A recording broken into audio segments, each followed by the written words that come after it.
Wonder if we're live. We are. Oh, sorry, but it's just I'm usually like used to the transition. Yeah. Because I was moving some files around and I think I put it on my hard drive. All right. Well, anyway, hey guys, GD here, And Too Fast Joe. and we are here to actually do something a bit new. So I actually got commissioned by a fan to do like a video ranking all the Dragon Ball sagas, and this is kind of like the rough draft. Also, let's try to get started. That being said, we have pulled up December from Team 4 Star, and it's not because we're trying to copy Team 4 Star. It's because if we need like a refresher for like the sagas or like what happened to the sagas, we're going to like pause the tier list just to like hear them out, or like to maybe like get a refresher of what this is. Yeah, because I'm going to be honest, I only seen Dragon Ball all the way one time. I never went back to like rewatch Dragon Ball. I went back several times in my life to like rewatch Dragon Ball Z because like I'll watch, let's say like I want to start at like the Cell Saga. And then I just kept on going, until I reached the Buu Saga and then I finished it. But oh yeah, there's chat. I put it as a pop up. Okay. Why is it not showing up in the channel? Let me see it. Sorry guys, technical It should show up difficulties. here. Anyway, like let me like read some of your comments while we are sorting things out. All right. Oh, hi Shadow Criterias. How are you today? Oh man, I can't read the chat anymore. Okay, there we go. All right. Ho ho ho, Merry Christmas. All right. Merry early Christmas. Hello, Anime Kid. Does Too Fast Joe have a transformation? Do you? I mean, if I get all the Chaos Emeralds, or when I get really pissed off and I turn dark. Yeah. Turns emo. Run. But all right. I think we're about to. Hello, Coffee, Bentrum, and oh, and hello, Cameron Bailey. Welcome to our, live stream. Good to see you here. I'm torn between King Piccolo art and the Android saga being my favorite saga. All right. We'll get there when we get there. Okay. Are you including the movies? I mean, we could probably do like a separate movie tier list for that if we still got time. Cause I doubt this is gonna take 2 hours. I don't know. Well, we do have like I think one movie here that's like superhero, but that's only because like it's canon. Yeah, To and the then we overall. have Red Zeph and Battle of Gods. Yeah, but I'm not sure if you want to count the movie or you want to do like the anime, like the actual show Super. Because like the movie is so much better than the actual arc in the actual anime. Well, I think because like I said, like we're doing this because like somebody commissioned us to do this, so I think we should maybe do both. Like I don't know if there's like a way we can like put both of them, or like talk, maybe make it like an extra picture or something. I don't know. We'll get there when we get there. Okay. All right. But without further ado, let's get started. Right, so we're starting out with the Emperor Pilaf saga, where it all started. I am very nostalgic for this saga. Like, I wouldn't say it's my favorite saga, but, I'm always, like, ready to, like, start this saga off. It's, like, I would say, like, my top one, what's this? There's a refresher. I pulled out the manga. Oh, yeah, the manga. It's basically a good introduction to like what Dragon Ball was going to be about. It's kind of like based off of Journey of the West. Let's see. Well, let's see. Where would I rank? Because here's the thing about Dragon Ball.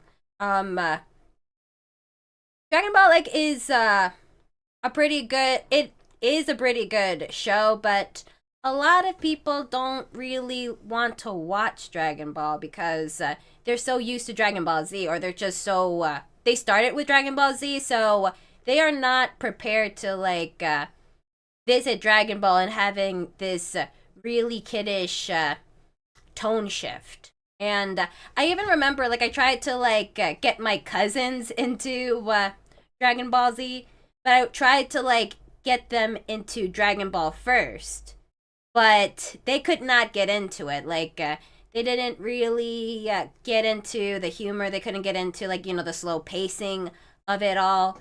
So that sort of is kind of it does play a factor Yeah. in Because this. I don't want to say Dragon Ball didn't age well, because it did. It's just that every time they try to go back to like the original Dragon Ball formula, it doesn't work. Like in GT, and I haven't really watched Daima, but I hear they did try to go back to like the original Dragon Ball type formula, but it ain't doing that well.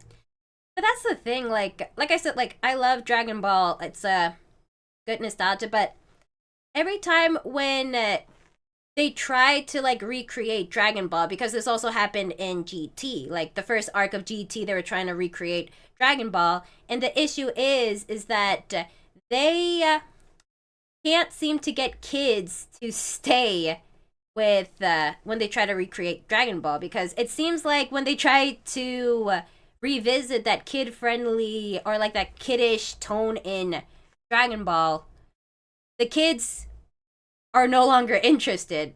Like even when I was a kid, when I was like watching GT for the first time, I was like, wait a minute, this isn't Dragon Ball Z. I came for Dragon Ball Z. Like, what is this tone shift?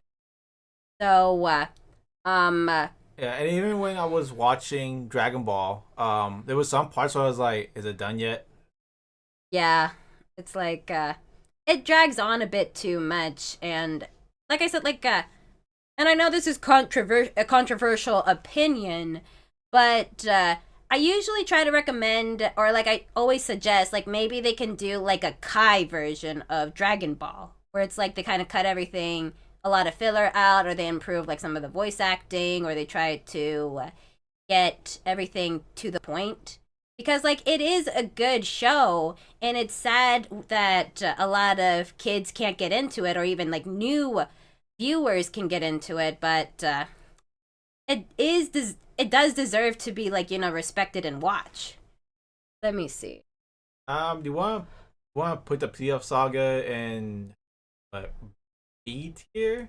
I'm gonna put it as like a little like when we put more stuff in, we're going to like scoot it a little towards the end. Yeah, that's how I would describe it. All right, so all right, let me see some of your comments. OG Dragon Ball is rages as fuck AF. Yeah, that is true. Could go back to Dragon Ball if they use Trunks and Goten, who should be propping up. And it's definitely better than Super or GT. Yeah, I agree. Agree. Hey GD, hope you found my comment reference funny or your recent upcoming video. What comment are you talking about? I don't see like any comment put on the chat. I'll wait until like you reply, okay? But anyway, like getting back to business. Next up is the Tenkaichi Budokai, with our main antagonist, quote unquote, Jackie Chun. Okay, so I think we also have to include. I guess we also have to like tell the audience like where the saga begins and ends, because like in this case we're gonna have to like include when Goku runs into the training montage before the tournament. Yeah, I mean, for this one, it's clear cut. The moment Goku sets foot on Master Roshi, like the moment he left the gang to go train with Master Roshi, that's when the Tenkaichi Budokai saga starts. Yeah, so I would say, yeah, I guess like out of the tournament. Because at this point in history, a lot of like fighting animes and mangas on to rise up. So Toriyama wanted to like catch that. So he made like the Tenkaichi Budokai for Goku, and then he has Krillin in there too as a training partner. And I think it's a good message for this arc. Was like he didn't want Master Roshi didn't want Goku to win the tournament right off the back because he didn't want him to get like an ego. He wanted to like make sure that there will always be someone strong, and that stuck with Goku throughout the entire run of Dragon Ball, all the way up to Super. But Goku's always training for like the next one, even at the point of where he thinks he's the strongest. He will always train because he'll prepare for like the next strongest. Oh, and also to answer some questions, do these sagas include the movies or no? Like the movies that are like canon to the to the overall arc, like it has to be canon. And Yeah, we're not including the movies for this one. The only movie we're gonna be including would be on Dragon Ball Superheroes and Broly. yeah, That's so about it. We're not including like the first Garlic Jr. or Doctor Wheel or Cooler or anything like that. That we could do that another time. yeah. Right now, we're watching the entire anime run. Oh yeah, like Cameron Bailey actually like points out, and I'm kind of like makes me like think about what I love about this arc is no one bats an eye about the crazy moves people were doing. And that is actually really true cuz like you know how like in Dragon Ball Z or even like in Super like they're trying to like hide all like this identities. Like even Videl was like no one can fly, that's impossible. Like all of these are tricks. But then like during this era, like this was common knowledge. Like no one batted an eye when like they were doing like the kamehamehas or like the energy beams. Yeah. Like Even in the Pilaf saga, you have people like Oolong transforming. You have monster carrot turning people into carrots, and like yeah, no one like I said because like I guess later on everything just became normal. And you still have dinosaurs and furries walking around, but there wasn't a lot of like mystical creatures outside of the Z fighters. yeah, so it's like it's I don't know, it's kind of weird that everyone was like, "What? Humans can't fly? That's impossible. A kamehameha, that's a trick. Like what are you talking about?" It's like you're president of the world. Like this world has a president that controls the whole world or like rules the whole world. It's a talking dog. Like I think it's progressive. oh my god. All right. But anyway, like back to focus. Okay, so tournament wise, or at least like in the Dragon Balls, I would say this is kind of like my favorite tournament arc. Like compared to like the other threes that we gotten, this is like my second favorite tournament because like it started it all. Yeah, it has great comedy, great fighting, and a really great message that stuck with our main character throughout the entire show. Yeah, and it's just Roshi was just hilarious in this entire thing. It's like I want to put it like maybe either A or B. Let's put it in A. Yeah. All right. Okay. All right. So let me read some of your comments. What's your favorite form, GD? I don't know. I really don't know. You got to give me some time to prep for that one. All right, Paula, DB Simba forms. Oh my god, no. Okay, sorry if my comment could not show up, but it's the one you hearted starting with no need to rush. Oh, you mean like the comment that you made earlier today? Oh yeah, like I appreciate that comment. Let me see. It's just I don't really remember the reference you were trying to make. I'm sorry. You can like explain the joke in the. Oh, you already did explain the joke. Okay. All right. I see you. Basically, a quote from Goku Black. Oh, okay. I see. Oh. All right. For me, the problem with Dragon Ball Super was how much Super Saiyan God was wasted. Oh yeah, like we're going to get there when we get there. We'll get to there. I completely understand. Completely agree. Blah. All right. All right. Back to Dragon Ball. All right. Next up is the Red Ribbon Army Saga.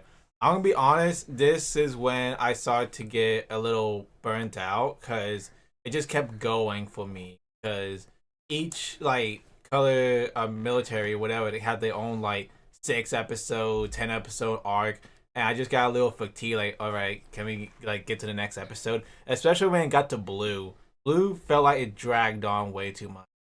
Oh yeah, like I admit too, because like there was also like a few filler too. Like there was like a part where like they hired like this assassin lady. The assassin lady was like trying to trick Goku into like giving her the Dragon Balls, but Goku took it way too literally and like pulled down his pants. Yeah, It's like, that oh was no. the comedy back then. Yeah, that was just a comedy. Let me see. But yeah, I do agree with what Joe did. Like this is the part where it's like this saga really was the this need a Kai version, or like this needs to like be shortened down, this needs to be cut down, because there was way too much that was going on. And I remember like even my cousins were like, oh my god, how much longer do we have to like be in this And person? And here's another thing. If you're watching, okay, so I saw with Dragon Ball Z, and going into like the Cell Saga, Android Saga, all you hear is Dr. Gero and the Red Ribbon Army. So when I eventually went back to watch Dragon Ball, all right, where's Dr. Gero? And then at the end of it, like, wait, where's Dr. Gero at? Yeah, where did he So go? this is another problem with Toriyama and retconning. I guess he just retconned Dr. Gero to be a part of the Red Ribbon Army, and Goku like, oh, I remember him. Like, do you? Do you really remember him? Oh yeah, because like when Trunks said like it was none other than the Red Ribbon Army, Dr. Gero, Dr. Gero, but how could that be? So it's like, oh, so Goku and Gero met one another, but no, it was I don't know, like maybe Goku was like in his mind, I don't know, maybe like Goku was like, what, Dr. Gero, and in his mind he's like, who dat? I don't want to like offend this guy, so it's like, who dat? He was just trying to be polite to Trunks. Yeah, but I don't know. Toriyama writes by the seat of his cheek. You know. Yeah, that's true. That's true. All right, but that being said, like the Red Ribbon Army, it has like a lot of. There are like I said, like there are a lot of moments in the Red Ribbon Army that I do enjoy, especially since like how violent Kid Goku was, because like. And it's funny because like in Dragon Ball Z or like in Dragon Ball Super, Goku's like, I don't want to kill anybody. Everyone deserves a second chance. Meanwhile, Kid Goku is like massacring armies. He's just like, I was thinking about this like a few weeks ago. Like, correct me if I'm wrong, but the only people like Goku actually killed in the original Dragon Ball was Kid Buu and Yakon. Yakon, you gotta remind me. Oh, that was Babidi's minion, the green one. Oh yeah, like he did. So were that the only two people Goku killed? Because he didn't kill. Well, I guess he assisted with Raditz. He assisted with Raditz. Yeah, he assisted with Raditz, so I guess that would count. And then like with Nappa, No. Birder, Raccoon, he just handicapped him. Yeah, he handicapped them, but it was like Vegeta who killed them all. Yeah, same thing with Ginyu and Jace. Yeah, like I said, like Goku was more of like a, I would say he was just there for a fight, but he wasn't like a cold-blooded killer. Meanwhile, Dragon Ball Goku was like, I'm ready to kill them all. Like, oh my god, when his best friend Krillin died, he went. He was like, all right, let me have him, let me have him. He went on a mission. Yeah, that was the first time we saw Goku in pure rage. 'Cause at that point, we saw him just being a happy child, and then when his best friend got killed, that's when we got to see like his anger. Yeah. So let me see. If you count filler arcs and movies, I think Kid Gohan killed more people than Goku did in Z. I think like in the Dragon Ball Z movies, Goku actually killed. Oh yeah, and the Goku Jr. saga and stuff like that. Yeah. Harugan, and then Cooler and everyone. Mm-hmm. But anyway, like in the Red Ribbon Army, it has good potential, but like yeah, like this is the part of Dragon Ball where I'm like, oh my god, let's go, please. Like They literally had to go through all the colors of the rainbow. yeah. But we should probably mention General Tao and the Corn, that whole segment. Well, oh yeah, because we. Yeah, and because But can we do that heat? No, that's for Baba's tournament. Yeah, Baba's tournament. He wasn't there yet, but yeah, like I would say, like that guy was pretty badass. I'm not gonna lie. But so in the middle of the Red Ribbon Army saga, General Tao came in and then assassinated the native that was at the base of Corn's tower, and so Goku had to go up to the Corn's tower to train with Corrin, and everything. That's where we got the sensu beans. And then he came back down, beat up Towel, and well, he didn't kill him, but he tried to. Yeah, but yeah, I would say like Tao was actually like a pretty good villain from Dragon Ball, to the point where they even like had him in a filler episode in Dragon Ball Z. So yeah, like it was pretty cool, and it was pretty badass that he managed to kill the PDF file with his tongue.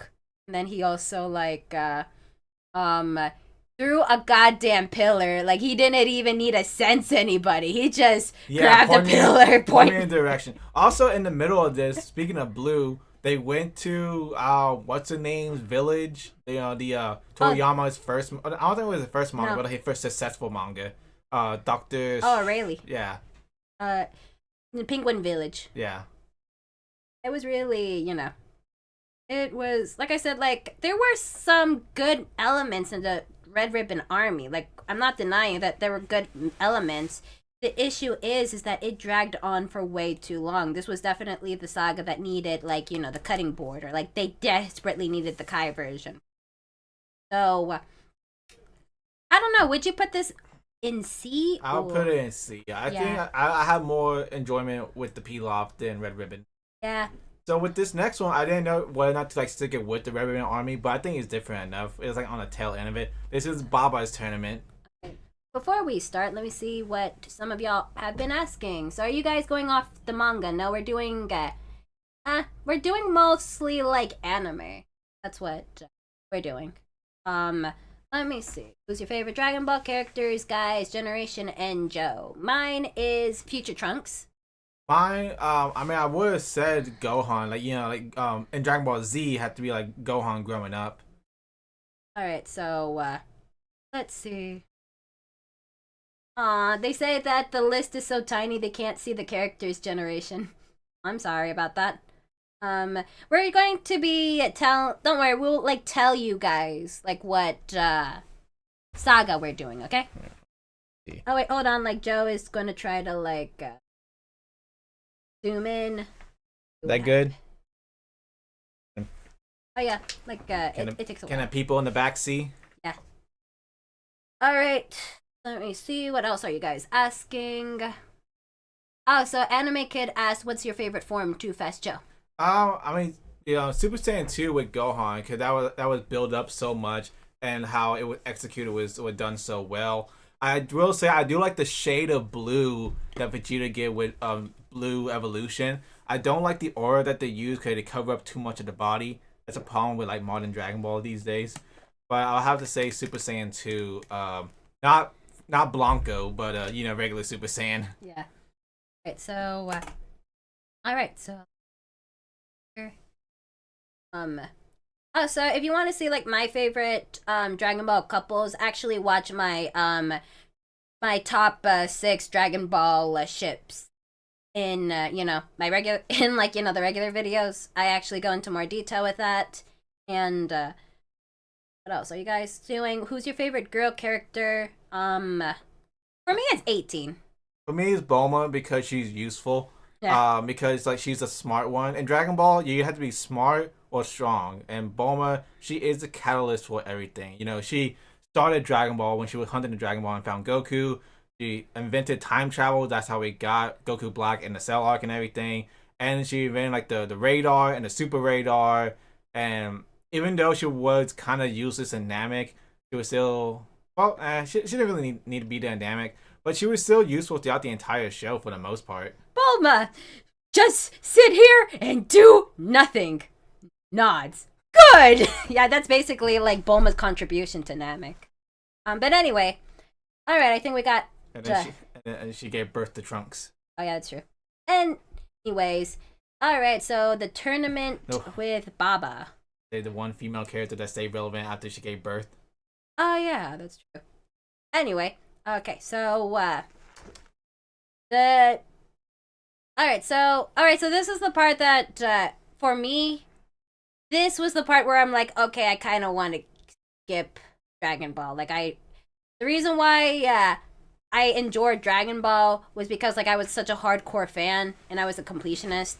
But like this was the part where I'm like, Oh my god, how long is this? Like, I don't know how long this was in the manga, but in the anime, it dragged so much. Like, I could endure the Red Ribbon Army because, like, there were some, like, cool locations, like, interesting villains, and then we also, like, saw, some allies along the way, and even, like, that crossover with Aurelie and Goku. But this was the part where I'm like, oh my god, let's go, let's go, let's go. Like the one thing that I do remember and I do like was when like we did get to see Grandpa Gohan and Goku fight, but that was like the only fight I really cared about, and it was just sort of like this is a saga that I forget about a lot, and when I do, it's like, oh yeah, that saga. I did not care for it. I forget that Master Roshi and Baba are supposed to be like siblings. Oh yeah, like I wonder how that worked. Um, anything else you want to contribute? No, like that's what I'm saying. Like I didn't know whether or not to like attach this with the Red Ribbon Army arc because this is kind of filler, but it also has like a good moment with Grandpa Gohan and Goku. Yeah, and it also had like a oh should we also like include the filler episode where Goku was traveling, or like should we include that to the next tournament? We'll include that with the next turn. All right. Because no, I barely remember anything. They're like saying you want to tack on space orphans or Gohan's training. Oh yeah, that's true. But I actually do remember like Gohan's training. I actually did enjoy that filler. So like I rank this D. Like this is just like one of my least favorite ones. Yeah. And people always seeing what ifs, like they bring back Devilman because his one move, which is the Devil Beam, where you have a bad heart, you blow up. But that's about it. I would say D, very skippable. Yeah. All right, next up. Oh, you want to read the comments? All right, let me see any comments. Are you guys doing the GT arcs as well? Yes. We're doing Dragon Ball, Z, GT, Super, and the manga. So if you haven't read the manga, we will be spoiling that once we get there. Yeah, like warning for like a more than 30-year-old manga story. Yeah, but so you all know, you can find people that can read the manga to you on YouTube. That's how I've been keeping up with the manga. Yeah. But yeah, if you haven't read the manga, that'll be the last three, not including the superhero portion, that we'll be talking about the manga. Yeah.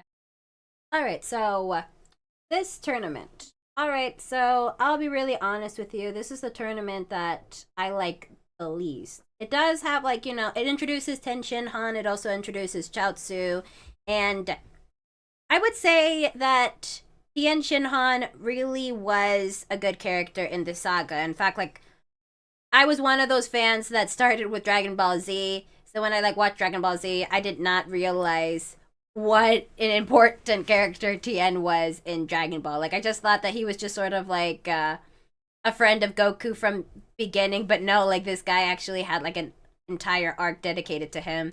So it's kind of like a bit sad to like see how he devolved through the rest of the Dragon Ball stories. He had his one moment in the Cell arc, and that's it.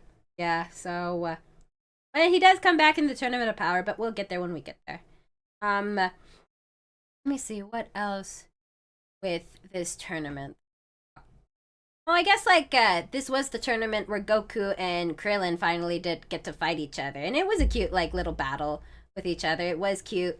Like I really do miss Krillin. I miss Krillin throughout the rest of Dragon Ball because like once Super came in, or like the moment like the Majin Buu arc came in, Vegeta basically like became Goku's best friend, and I miss Krillin. I miss the friendship that Goku and Krillin have. It's like, please bring back Krillin. I know like he's not really taken seriously in Dragon Ball, but it's like, bring him back. I miss him. Yeah, it's just that he's so weak now, and you can only talk to him during like filler arcs and stuff like that. Because like when a big event happens, they always call on Goku and Vegeta. That's why Krillin wasn't brought along for like the Granola arc. Because he wasn't strong enough and he couldn't have that banter. Yeah, so it's like I do really miss him, and I wish there was a way that we could like bring him back. Hold on.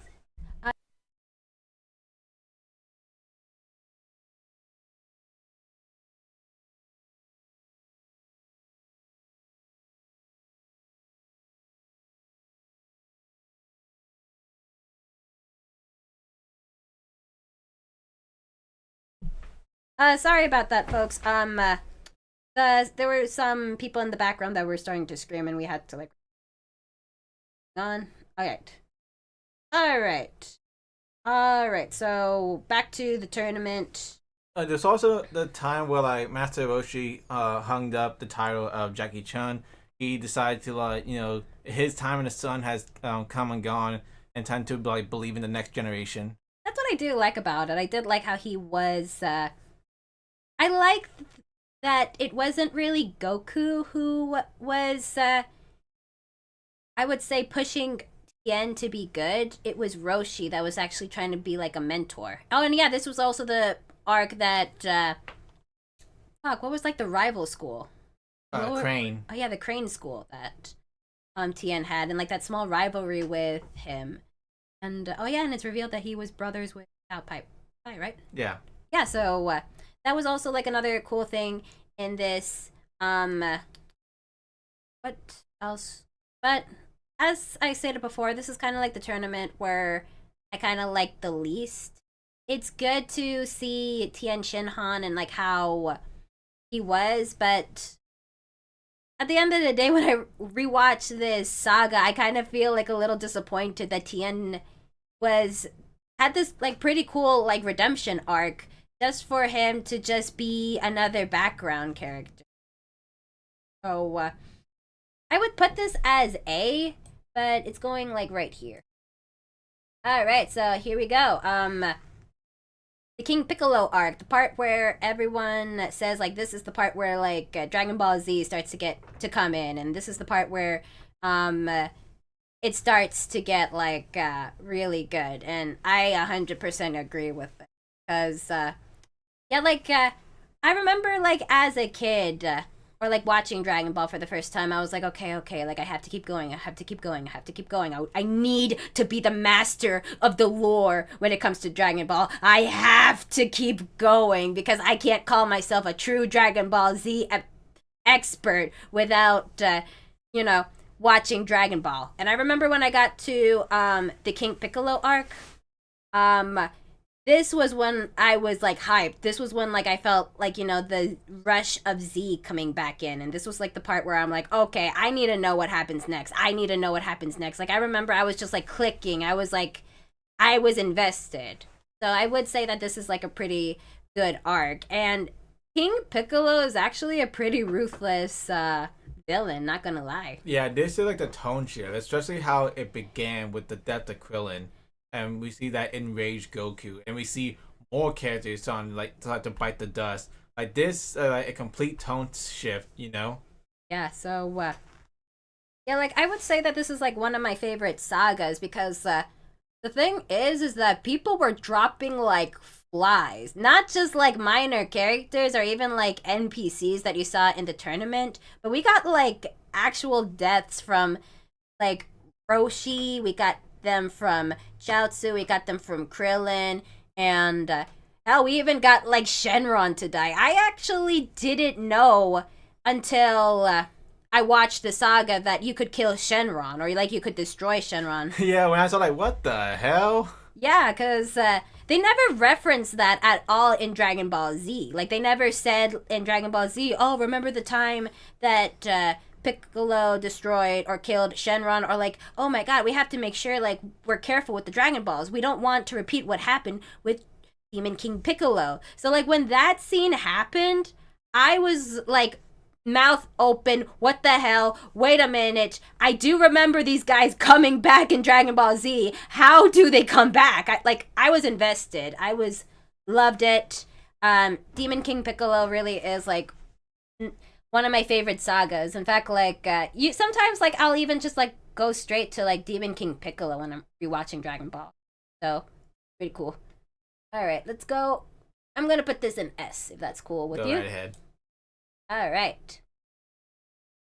All right. So next up is the next tournament. Fuck, what was it called? The Piccolo Jr., aka the final arc in Dragon Ball, the whatever number tournament. Mm-hmm. All right. Let me read some of your comments first. Da, da, da, da, da, da, da, da, da, da, da, da, da. All right. So, not that much. Oh, okay. Although not the crazy about fanfics, but appreciate of the works. Goku Black was one of your best ideas, and I thank you for that. Honestly, it's entertaining and brings emotion to it. Such skill from you. Aw, thank you. I appreciate it. But you also have to give some love to Joe because he is also the reason why this fanfic is so good as well. If it weren't for Joe, the quality would probably have been pretty bad because like he's the one that's like pushing me to like get better and get better. So gotta like thank Joe too. If it wasn't for me, it would still be like a 4x3 sketchy style. Oh, exactly. All right. So anyway, back to the tournament. So not gonna lie, this tournament is like my second favorite, but it's not really like as good as the tournament. I mean, like as King Piccolo, like especially like with me knowing like what happened with Piccolo. I was like, oh, okay, like let's see what this guy does. Like let's see why he's such a big villain to Goku, or like why he was like quote unquote Goku's rival in the beginning of Dragon Ball Z. I wanted to see like what the hype about this Piccolo is. And he didn't really do that much. Like Piccolo Jr. didn't really do much evil in Dragon Ball. Like I think he like there were fillers. I remember like there were filler episodes of him, but I don't really think he killed anyone or did anything. I think he killed like an old couple, and that's it when he was a kid. When he was like when he just got out the egg. But that's about it. He didn't really, like I said, didn't really do much evil. He was just basically doing what his dad told him to do. Yeah, like let me see. Like he was more of a menace in the tournament itself, but the thing is that the way that they were hyping up Piccolo in Dragon Ball Z, I thought that this guy was going to be like as equally bad as his dad, or he was going to be a little worse than his dad, or like around that range of King Piccolo. But no, he really like the only bad thing he did was like he was beating up Goku, and that's when I guess he was like unfair. He was like ruthless during his tournaments, but nah, King Piccolo is actually like the villain, but not Piccolo Jr. But that being said, we also had like I think like the cutest moment between like Goku and Chi-Chi, and I do the shipper in me squeeze when like Goku proposed to Chi-Chi. He was like, oh well, good thing my heart is Chi-Chi, will you marry me? He probably had no idea what he was signing up for, like at all, but it was still kind of cute that they were like that in the original Dragon Ball. I wish that we had more of that. I mean, in the original Dragon Ball, like the anime would have some filler of them meeting again, but they only saw each other in like the Pilaf saga and then back here at the end. So it was kind of like a rush ship. Mm-hmm. Oh yeah, well, especially like in the manga. In the manga, Chi-Chi only appeared one time as a kid in the manga, but then like she just reappears in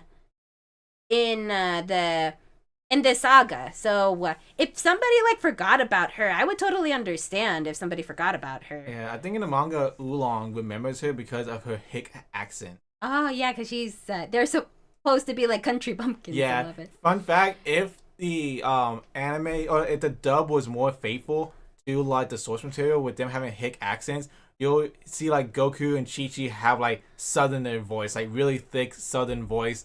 Meanwhile, Gohan would just have like a proper voice. Oh, that is so cute. God. So, but like I said, like I would say this one is kind of like in between. Yeah, all the tournaments are up there. Yeah. Like, it's good, but not really like my. Yeah, the King Piccolo saga had more like OMG moments. You had to think like, oh, how are they going to defeat him? Yeah. So, yeah, that's kind of like where I would place it. All right, so before. All right, so beginning of Dragon Ball Z. Let's see what you guys are talking about right now.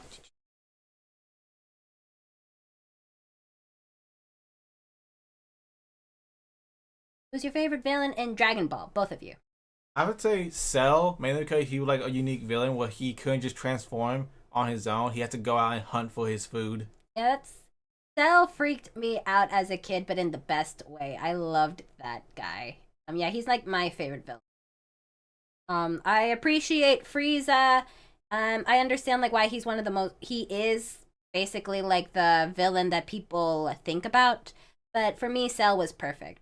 Um, but I do sort of have like a soft spot for Majin Buu. But the thing is that Majin Buu was basically like a ripoff of Cell, like a carbon copy of Cell, but he was just more sympathetic. But I do like Cell a lot more. And if we're talking about movie villains, I do like Cooler for his design. If I could have picked a movie villain to come back outside of Broly, it would have been Cooler. I get you. All right, let me. All right, I might avoid saying the guy's name to avoid advertisement here, but I hope that guy I mentioned notices my comment and checks your workout. I would love to see what goes from. Oh, thanks.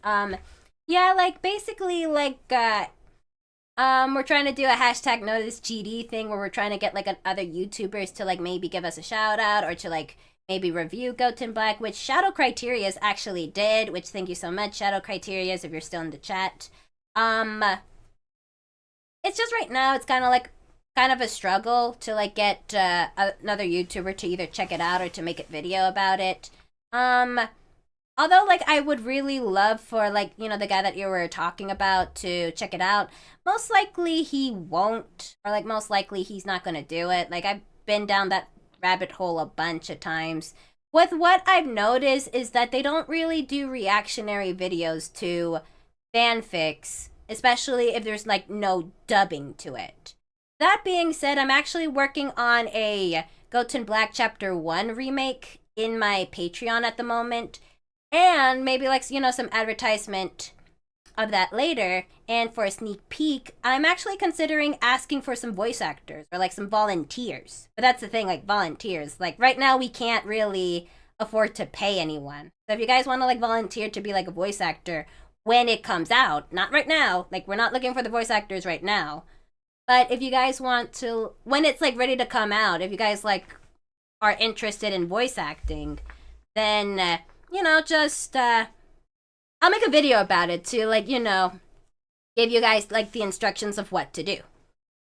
But you know, that being said, I'm hoping that when we do like, you know, Goten Black Chapter 1 remastered, that's when like, you know, maybe more people will be willing to react, at least do like reactionary videos to it. You know. So, you know, fingers crossed. Hopefully that it'll come out soon. Alright, let me see. What else are you guys trying to ask? Alright, did you guys have any favorite side characters in Dragon Ball? Krillin! There's side characters? Bum, bum, bum, bum, bum. Ba-da-da-da-da-dum. Bum, bum, bum, bum. Ba-da-da-da-dun-dun. Wah, wah, wah, wah, wah, wah, wah. What's the definition of a side character in Dragon Ball? Who's not a Saiyan? Who's not a Saiyan? Wah, wah, wah, wah, That's the wah, thing. It's a freaking Saiyan show. Yeah. You know. Well, It'd be weird to say Whis. No, it's okay. It's your opinion. No one's going to like. That's a good thing about opinions. They're not facts. I mean, I guess Whis is a side character because he's not a main character. Like he's a master. He teaches Goku stuff. I don't know. Kind of weird. All right. I think I'll pause for questions for now. We have to get back to the tier list. All right. So next up is Dragon Ball Z: The Saiyan Saga. All right, so This is when everyone started watching Dragon Ball Z, and and a lot of people didn't even know there was a Dragon Ball. yeah, this is all right, so controversial opinion or like controversial fact about me is that I actually started with Dragon Ball Z Kai when it was coming in Nicktoons. So I was first a Kai fan and then like a Z fan when it came out. Um, so but this is like the saga that definitely like got my attention because I'll be really honest with you, when Dragon Ball Z Kai was coming in on Nicktoons and it was being advertised on the in commercials, I thought that this was not my show. I thought like the characters were kind of a little ugly to look at. I thought like it was kind of, I'll be honest, I thought it was cringe at first, but like thank God I gave it a chance. Like thank God that I decided to give it a shot. Cuz like I was invested from like episode 1. Like I completely like fell in love with Goku's character. I completely like loved his son. I loved everything in episode 1. And I remember like Nicktoons was showing like episode I think 1 through 4, and I remember like the episode when Goku died. Not only was I shocked that the main character died in the beginning, but like I was crying because it's like a father sacrificed himself for his son. I was like, no, that's a bold move. Because like obviously, like you said, you started with Kai and then started with Dragon Ball, so you didn't know that he could come back. Yeah, I did not know that he was going to come back. I was like, wait a minute, what's going on? Like, why did the main character die? Is he dead? Is the son going to be the main character? What's going on? And then, like, I remember I was so depressed until it played the next episode. I was like, oh, wait, he's back? He's in the afterlife? They're trying to get him back? What's going on? What's this? What's this? Let's see. What else? But I would say that this is, like I said, like this is the saga that really like got me into Dragon Ball. This was like the beginning of like something of a new obsession in my life. Like a new good chunk of my personality was dedicated to Dragon Ball. So like I have to thank the first saga for this. Let's see. But where would I rank it? I would say like cuz it would definitely be in like the top. Yeah. Oh god, cause like it's so good. Cause it introduced like everything with like the Saiyans, and then you got the stuff with Raditz, and then later on with like Nappa and Vegeta. Like even the fights with the Z Warriors versus Nappa was so good, and like very heartbroken when each one by one they were getting taken off. Everyone obviously like the Yamcha memes, like everyone memed on Yamcha for that moment, but that was a really tragic moment. Oh yeah, like okay, so like for me, fun fact about me, when I realized that people could be brought back in the Dragon Ball Z Kai world, I decided to dedicate myself. I'm not gonna cry. I'm gonna toughen myself up because I don't know, like I was a stupid kid. I saw like all these people being tough and masculine, and I'm like, I want to mimic that. I want to copy that. I want to be as tough as like Piccolo or Gohan. I was kind of like mimicking Kid Gohan for a while, and I did not cry until Piccolo died. Like I was trying to like make a perfect streak of like no crying, but I failed when Piccolo died because like that was the only character that I really got to know. Like the other Z Warriors were more like NPCs to me since I didn't watch Dragon Ball first. But like Piccolo was like the only one that, I got to know. I saw that he was like a villain, or like what people were calling him, a villain. But then he like also helped Gohan. He helped raise Gohan. He was taking care of Gohan. And then he sacrificed himself for Gohan. And then when he started crying when he died, I was like I couldn't hold it anymore. I remember even like whispering Piccolo as like he finally died. And I was like, fuck him up, Gohan! But so that for me, that's just kind of like how I reacted when I saw like all the Z warriors die. What about you? Um, so like for me, it wasn't much of a spoiler because like I grew up playing the video games of it, so I knew what was gonna happen. But think of it like what if I was watching it for the first time, and Piccolo did say if I die, the Dragon Ball goes too. So knowing that like might be permanent, and like I said, there was so much death and everything, and it bled so well into like the next arc. Like to me, I think the Sand Saga was like one of the best, especially with the Goku and Vegeta fight and everything. It I is. would have to say I'll say maybe S tier, A tier. Yeah, because it's like almost like the closest to perfection. In fact, like a lot of people think when they think Dragon Ball Z, they do think of like Goku and Vegeta like throwing down in the wasteland, like looking Vegeta looking up, no, looking down to Goku, and like Goku looking up to Vegeta, and like it's such a powerful moment in that saga. So yeah, I would have to say like the Saiyan saga is S tier. Yep. It also like beat King Piccolo. Like I would say that King Piccolo is the one that I would say is testing the formula of Dragon Ball Z. But then like the Saiyan saga, like they knew what to do next. This is like when they finally got their footing down. All right, so the Frieza saga. Yeah, this one is another long one. Yeah, cause Let's skip over Fake Namek and the Space Orphan. Just start with when they landed on Namek. oh yeah, cause it's like not even Team Four Star could like make that part funny.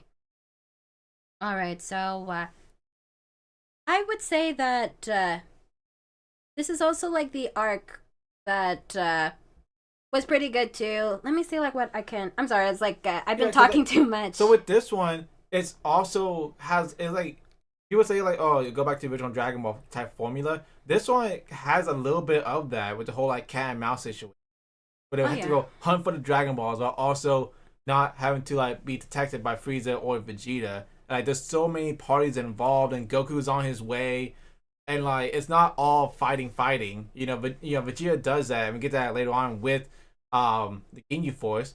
But for like the first half of it, it was like a basically the Z version of the original Dragon Ball type stuff. Yeah. Well, now that you pointed it out, and now that I'm thinking about it, I would say that the Frieza saga is making is like making the Dragon Ball, bringing back the original Dragon Ball vibe done right.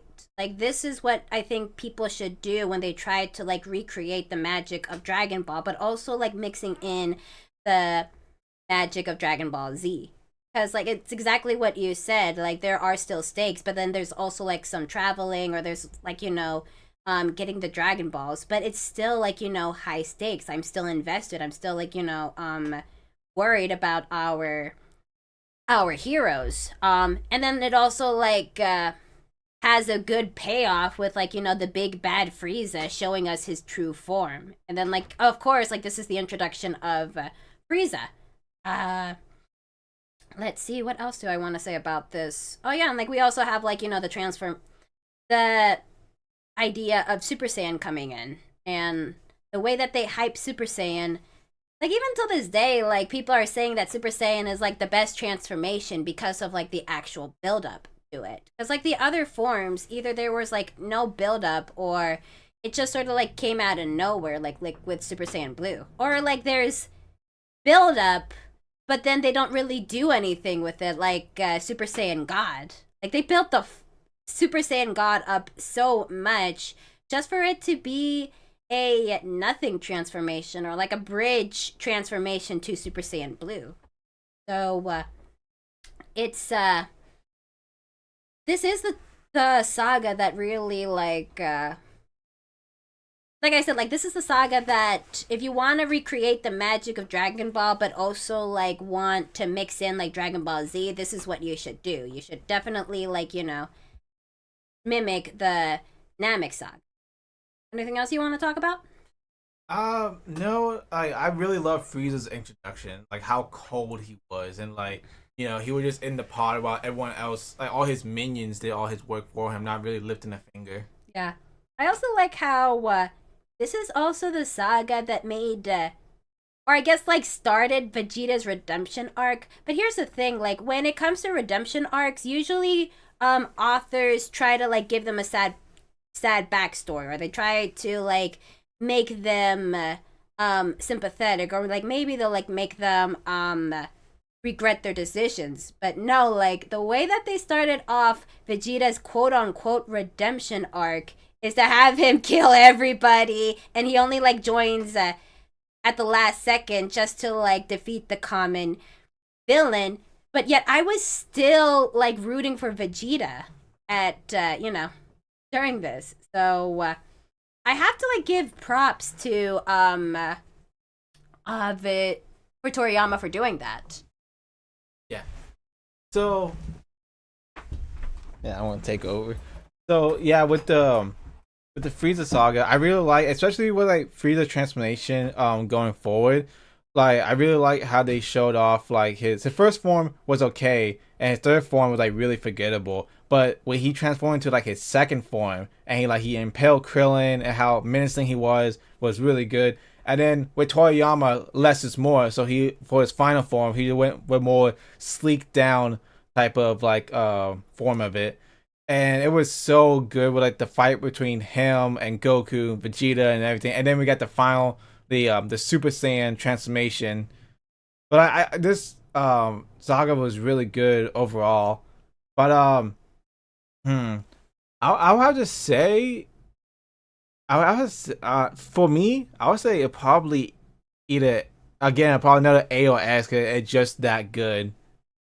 There was a lot of like filler into it, but if we're just going off the manga, or at least like the Kai version, the middle line is a filler. But we don't. I don't think we should like talk about filler all that much when we like come to like these rankings, because like Dragon Ball, they do have like a bunch of filler. Um, I don't know. Let's see. I want to. Let's start. I don't know, Chad. What do y'all think? I want to get y'all opinion on it. Let's see. Why? Oh, back. All right. Let's put the Frieza saga. Let's put it in S tier for now. But let's see. Frieza saga. What? Cool. Yeah. Let's see. I guess. All right. I'll put the Frieza saga in S tier. How dare you put something in a tier without my permission? How dare I have an opinion? Exactly. How dare you? All right. Let me see what some of y'all are saying. You guys hate any villains in Dragon Ball? Like my most disliked villain, my least favorite villain, or just like a villain that it's like every time I see you, I hate you. I just want to kill you so badly with my own two hands. I mean, there are villains that are so like they're good at being villains, like you hate them. That's how it is in wrestling in a heel. But also villains where it's like, why are you even here?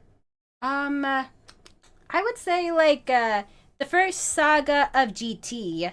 A lot of like the minions that were working under Baby, like I would say like the villain that I really, really goddamn hate is like that weird doll villain. Doll Taki? Yeah, Doll Taki, because it's like this guy was a real, Yeah. Especially like with, I don't understand like how I could even like watch that as a kid and not realize just how like terrible that was. Like when I rewatched that as an adult, I was like, oh my fucking god, you monster. And the worst thing about it was that they wanted to treat it like, it was kind of like a Roshi situation where it's like, oh my god, look, he's such a pervert. Isn't it funny that he did that to Pan?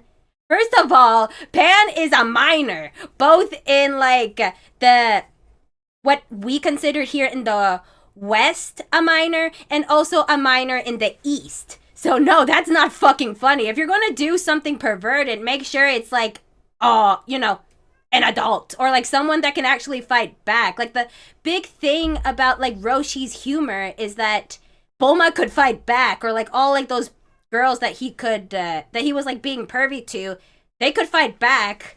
But like in Pan's case, not only did you hear her cry when like Daltaki was like changing her clothes, but she was calling for help, like, please somebody help me, grandpa, help. And then the Japanese version makes it so much worse because she was like, no, don't do it. If you do that, then no one's gonna want me for a wife. I'm gonna soil myself. It's like, what? Who wrote this? Who approved of this? Who animated this? You are all going to hell. That's where you're going. It's moments like this where I realize that the God in the sky right now is too merciful, and if I was on the throne, none of this would be happening. Calm down. No. Y'all wanted my opinion. Y'all wanted my thoughts and shit. There's my thoughts and shits. Be lucky I'm not running heaven right now. Just be lucky because I am not a merciful God. Like, Be thankful that, God up there is in charge, because I would not be putting up with anybody's shit at this moment. All right, now that we got that out of the way. All right, so Garlic Jr. Honestly, like, I don't think Garlic Jr. saga was really that bad, honestly, the way people make it turn out. Like, in terms of, like, filler stuff, it's not bad. I mean, yeah, there's some weird power scaling, and the fact that Garlic Jr. is canon doesn't make any sense. But it's not a bad saga, per se. Like, I don't know. I got not much to say about it. Blackwater Mist, people, the good guys turn bad guys. The Piccolo fake out. But I don't know. Like, not much to say other than it was just not as bad as people thought it was. I could put it in like C tier, B tier. For me, it's just it's kind of, I would describe this filler as pure filler. Like, this is exactly what you would expect a filler saga to do. Like, there's nothing really that interesting that happens. It's not as bad as like people say it is. It's just, it's mediocre. Mediocre. Yeah, mediocre. But what I like about it is like Goku and Vegeta is not here. It gives the spotlight to like Gohan, Krillin, and Piccolo. That is true, but like I said, it's just mediocre. What, honestly, like sometimes I have a hard time like figuring out what happens in the saga. And so a big opinion of mine as a writer, one of the worst things you can do as a writer is to make either your characters or your story forgettable. You should always strive to make your story like, stand out in a way. You should try to you should always try to achieve greatness, or if you're going to be so bad, make it be so bad that it's still going to leave an impression on people. So that's my biggest thing when it comes to the Garlic Jr. saga. The only thing that I really remember about it is the Blackwater Mist, Krillin gets a girlfriend that isn't Android 18, and that's basically it. And how Garlic Jr. died really stupidly. Yeah. I did the exact same thing. I took an L last time. Yeah, it was just really stupid. So I would say this is just kind of either C or D. I'd say C. But when we put this, yeah, I'm gonna put this behind. I don't know, I'll put it above the Red Ribbon Army. It's weird for me. It's weird to put an actual filler episode over something that Toriyama actually wrote. I guess so. I'm gonna put it here, just out of respect. All right, the Cell Saga. Cell Saga / Android Saga. A pretty long saga. So with this one, I didn't know whether or not to divide up the Android with the Cell, but it's all one continuous story. So we're gonna clump the Android part, including Mecha Frieza, and all the way at the end with Perfect Cell and with Trunks going into the future. All right, so this is the saga where it introduced the love of my life, Future Trunks. So I do think very highly of this saga. That being said, there are a lot of issues in the Android saga. As a kid, I didn't know better. I really was hyped during like, the Cell Saga, especially with like all the twists and turns that were being thrown around. But I don't know, like now as an adult when I rewatch it, I'm like, I can't help but like my analytical critique where it's like, oh, so this was a retcon, this was a retcon, that was a retcon, or that was a retcon, or like, it's just kind of hard for me to like, Yeah, because like I mentioned before, with Dr. Jarrell being retconned in the Red Ribbon Army when he wasn't even mentioned or seen in the original Dragon Ball run. So there is like, some issues with it. But that being said, because we're going to go into the Majin Buu saga soon too, but I would say Cell did it better than what Majin Buu did. Because like I said, like there was like a lot of meddling with like the editors. Because originally Android 19 and 20 were supposed to be like the true villains. There was no Cell. But there was like a lot of meddling. So Toriyama had to like sort of write behind all those meddlings. This is very much like some sort of improv writing because there's so much twist. It's like, oh, you thought these were the android. No, actually, this is the android. Here's another android, but here's like a big bug man that's gonna eat the androids and all this other stuff. He gets multiple forms. So there was so much twist and so much like cliffhangers. I think this is like the best part of like Toriyama's style of writing. Yeah, so this is like Toriyama's improv saga done right. Like this is the part where it's like, yeah, like this guy not only because like it's really hard just sort of like writing when in the middle of a story and someone at the last second is like actually change that, actually don't do this, actually make another villain. So that's a really hard thing to do, but like in this saga he does it really well. And like I said, as a kid I was loving these twists and turns and all of these like plot twists. But that being said, this is the saga that I would say none of the other C fighters mattered. Like this is kind of like the starting point where like the minor characters didn't really matter. Like Krillin still had like relevancy in the saga, but then like the others didn't really do much except for Tien in that one moment. Like Yamcha did not do shit. No, he was there just to get jobbed out. Yeah, basically, like he didn't even like have any spotlight moments. Like at least like Tien Shinhan like had like that badass moment when he was like doing the tri-beam. Yeah. No, it's funny. It's like imagine you playing the Budokai games and then all of a sudden Tien shows up. Like, who is this guy? Yeah, it's it's like this guy shows up in like the Saiyan saga, get whooped by Nappa, and then he shows up again in the Cell arc just to hold off Cell for and like fuck Super Saiyan, fuck power levels. Yeah, basically, and fuck you. Yeah. So that is like one of the bad things about like the Cell saga. And it's actually pretty funny because like if they were not going to use the humans again, then what was the point of dedicating the last previous arc to reviving them? Well, because like because they're friends, they want to bring back a friend, even though they're useless in battle. They're still their friends, Yeah, they're friends, but it's like death means nothing.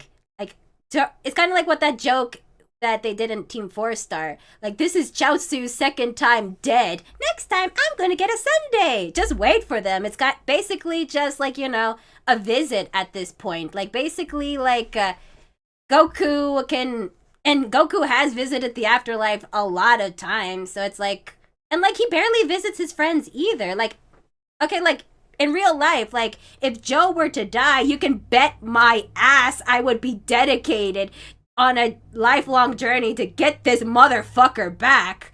But the thing is that in Dragon Ball, since death doesn't mean anything, and Goku barely hangs out with those friends either, it's basically like, why even bring you back? Fun fact, throughout the entirety of Dragon Ball Z, Goku did not speak a word to Chaozu.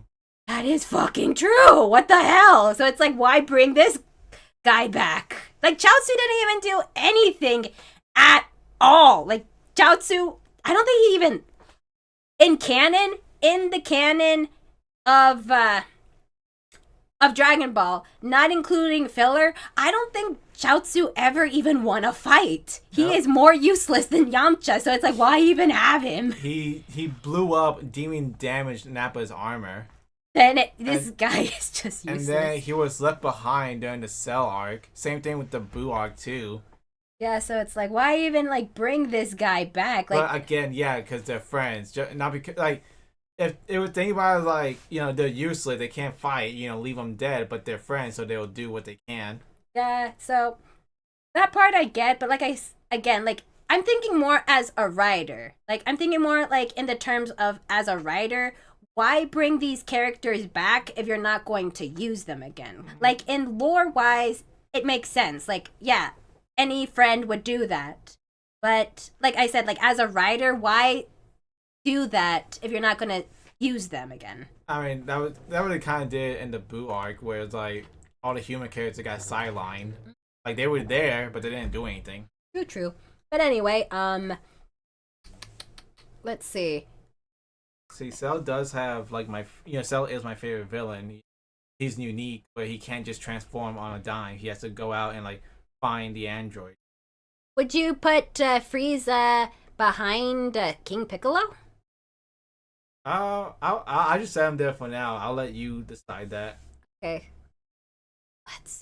Okay, so the way that I would rank it is that, yeah, it is like one of my favorite sagas, so it's like S. Yeah. But I would put it like behind Frieza, but I don't want to put it above Frieza. Yeah. I want him to, yeah. Excuse me. Yeah, you put him behind Frieza. Would he be better than Cell? I would say with the amount of twists and turns and all the transformations and the build up to Super Saiyan 2 and being Gohan's moment. A lot of people saying that that's like the top moment of Dragon Ball Z. Not even just Z, not just Z, but all of Dragon Ball. So I have to say it's also above King Piccolo. Yeah. All right, so I would say this is kind of like the same issues. My same opinion with Garlic Jr. It's just kind of like a good filler. It's a good filler arc, but nothing really stands out about me except for like Piccon. I don't really remember anything else other than Piccon, the Grand Kai, and some of the other, like, you know, regular Kais that were appearing. And honestly, you could put this in. Yeah. Okay, that being said, you know how like with the regular Kais, there's a West Kai, East Kai, South Kai, and North Kai? But then we only have one Grand Kai, even though the Supreme Kai has, like, again, the North, South, East, and West. So how come there's only one Grand Kai? Why is he the only one out there? So that whole thing, since we're in the Buu saga, we have, like, you know, Supreme Kai, North, South, East, and West, and all that. But then later on in in Super. Yeah, in Super, there were only one Supreme Kai. There was no North, South, East, or anything like that. Oh yeah, and then like it wasn't because like they were retcon or anything. Because they come back later on in the Moro arc, and like, you know, they you have like the God of God, you know, the big fat one, you know, the one that Majin Buu absorbed to become Majin Buu. But like that never happened in any of the other Kais. All the other Kais looked like Shin. Yeah. There were no Lord of Lords. Yeah, and then like also like in the Tournament of Power, we get to see like all the other like Supreme Kais that were like being matched with their the Angel. Yeah, with not the God of Destruction. Because like remember, like the God of Destruction is tethered to the Supreme Kai. If you wanna if you wanna kill Beerus, the easiest way to do that is to kill the Supreme Kai, or Shin. So okay, so like that being said, why is it Shin the one that's like tethered to Beerus? Or like how come like the other like South, East, North, or West Supreme Kais aren't like tethered to Beerus? Like why is how come like when Majin Buu killed like the other Supreme Kais, it didn't affect Beerus? Like you would think if I mean, obviously Beerus wasn't thought of by then, you know. Yeah. So that's the easiest way. But it's so weird because things are getting retconned and like, oh, Beerus had been here from the beginning, but if he was, why did he allow this? And it added so many plot holes. So I'm not sure if you want like include that when the Buu saga already has so many like problems as it is with like Super Saiyan 3, with the fusion and everything, and Ultimate Gohan. Like they did Gohan dirty. Like they tried. So like, oh my god. So with the Buu saga, they tried to set up like for the next generation. Goku could have defeated Majin Buu right there and then, but he wanted to leave that to like his kids, the next generation. But that never panned out because this is the Goku show. This is why when Gohan took over as a main character, they switched back to Goku because Gohan wasn't enough to be a main character. And so after Gotenks and Gohan couldn't get it done, they had to bring back Goku, showing that like what the message was like, don't believe in your sons, you gotta do it yourself type of stuff. It's like that's such a bad message, especially for like storyline wise, because back in the original Dragon Ball, like Master Roshi stepped down because he believed in the next generation to get it done, and lucky for him, Goku was enough. But now it's Goku's turn to step down, but his sons wasn't enough, so now he had to step back in. Like, all right, maybe it's not their time just yet, or maybe it'll never be their time. It's always my time. It's Goku time. GT, let's go. Yeah, and that's like the big issue that not only is in the Majin Buu saga, but like that's just the thing with like, especially like with Goten and Trunks, because like they keep bringing back Gohan to repeat his arc over and over again in Super. That he has to train, he has to do it. But like with Goten and Trunks, they really were only relevant in the Majin Buu saga, and then like they're just sort of treated as like comedic relief. And the thing is that like all right, like, and this is going to be really weird since like I'm so known for Goten Black, but like Goten is basically just an NPC character. He's just there to be like Trunks's player 2, the second part of Gotenks. And and it's funny because like the beginning of the Majin Buu saga was trying to like hype him up that he had more potential than Gohan, but then like they don't want to do anything with that potential. Like they kept hyping up that Trunks and Goten are going to be like the new generation of Z fighters, or like even like when Goku like took Oob away, he even like told Trunks and Goten, hey, like when I'm done with Oob, be prepared to like for him to like come to you, because like then you're going to be the ones to show him what to do when I'm done with him. But then like especially like what's going on with Super, why would Goku say that? Because like they don't even basically they don't even want Goten and Trunks to fight. Like they're always like saying like, no boys, it's not your time, like go over there, it's too dangerous. Meanwhile, like Gohan at the age of 4 was battling alien monsters, but then like Goten and Trunks, oh no, don't do it. Like you're not ready, you're too weak to do that. It's your time. It's not your time. It's never going to be their time if you don't let them fight. Like let them in. Like if they fall or if they like fail, let them fail. Like that's how Gohan got strong. I don't think they were even in the Granola or the Moro arc. When they had like a bunch of like people come down and like invade the planet. There was nowhere to be seen. No, they were like in the manga. It's just they were in the Lookout. They were just playing in the Lookout. And again, it's like the humans were like, and again, like that, this baffles me. Like I get what Toriyama or Toyotaro were trying to do. They're trying to get like the humans back, which I'm grateful for. But the thing is that you let all these humans fight the Tournament of Power, but you won't let Goten and Trunks fight the Tournament of Power. You let Roshi and Tien. Yeah, like Roshi and Tien got to be in the Tournament of Power, but then like Goten and Trunks can't be in the Tournament of Power because your excuse is they don't take things seriously. They're never going to take anything seriously if you guys don't let them, fight. They're always going to be playing in the background if you guys don't let them fight.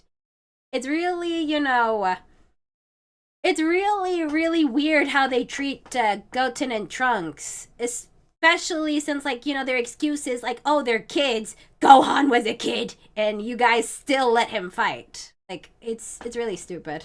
It's really, really stupid. Um. Uh, okay, but Buu Saga has a lot of problems, honestly, and like going okay when I was a kid, Ultimate Gohan so badass, so cool, and then when I got older, I realized Ultimate Gohan was unearned, and he contributed nothing. His power up was off screen, had nothing to do with the major plot. He came in, was badass for one episode, next episode got clapped by Super Buu, and he was back at the bottom again. So the Boo Saga it's all over the place. Like this is like Toriyama's writing at his worst when it yeah, comes to like writing, episode by episode type stuff. yeah. This is We said how like Cell. What did we say? Like Cell was the best part of Toriyama's writing, where like there's so many twists and turns and it makes sense. Boo Saga, a lot of it did not make sense. Fusion did not get a win. Super Saiyan 3 is like the most useless form. It looks cool, had a good moment, but it really is the most useful. yeah, they even tell you that it drains too much power. It's not worth it. Even a full power Super Saiyan 2 could go beyond Super Saiyan 3. Yeah. So just like I said, like it's kind of like there's like a lot that was being thrown in the Majin Buu saga, and like I don't know, like for me, okay, so like I would say that if you were to ask me what was like one of my favorite sagas, I would say that the Buu saga would be like my favorite saga as a guilty pleasure because there is like so much that's happening in the Majin Buu saga.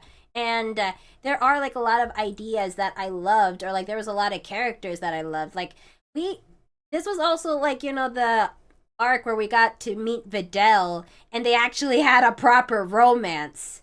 Like Videl didn't just show up and be like, "I want to marry you, Goku," or like they Videl didn't Videl and Gohan didn't get together like off screen and then were told by someone else they got together. Like this was an actual proper romance that was developed. And I have to like give respect to that. But again, like me personally, I really love the Majin Buu saga.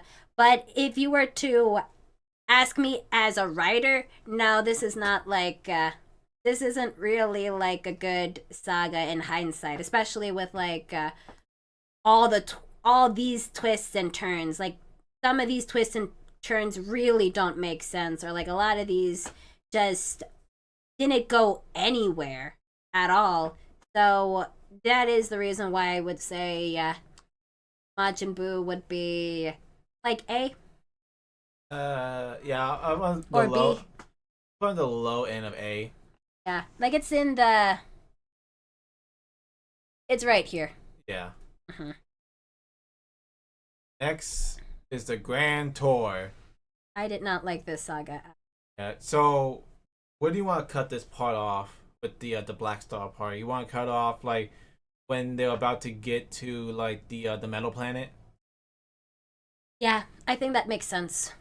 So this is going to be the part like before the metal plant, and Before we get to see Mew, General Rildo.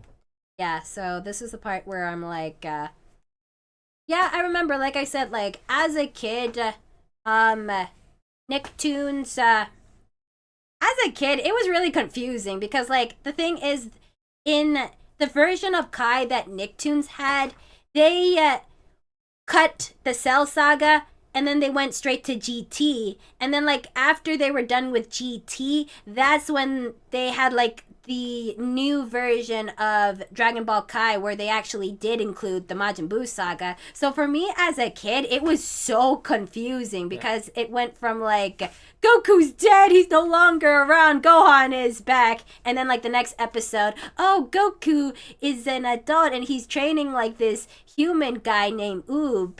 And I'm like, what the fuck's going on? Well, I'm assuming they did that because to give the animators and dubbers to time to like make the Buu Saga Kai, and so like, oh, here's GT. Let's just put that out there.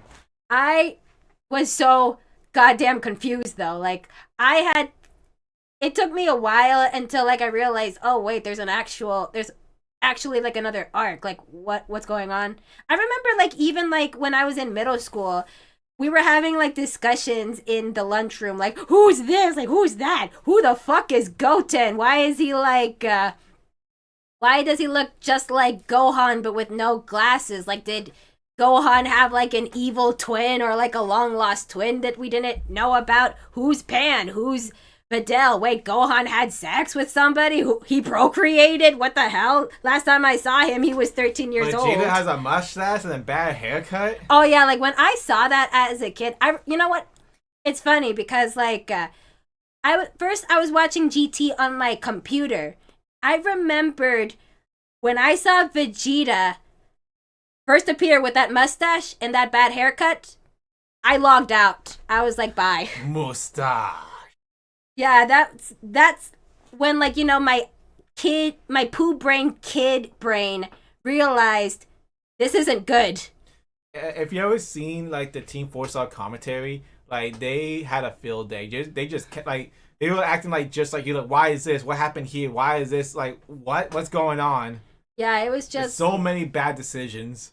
Yeah, it was. It's like but not only was there like a lot of bad decisions, it was just boring. Cuz like I said, like as a kid, I was so used to like, you know, the hypeness of Dragon Ball Z, like the brutality of it. Like I respected that this was like a show that was not afraid to show depth and was not afraid to like show the villains actually being extremely ruthless. And then like in GT it's like very kiddish. Goku's a kid again. He's very like, you know, I would say too kiddish. And then like we also have like for me like GT felt more like a typical Saturday morning cartoon that you would see. Like you have like, you know, the main character.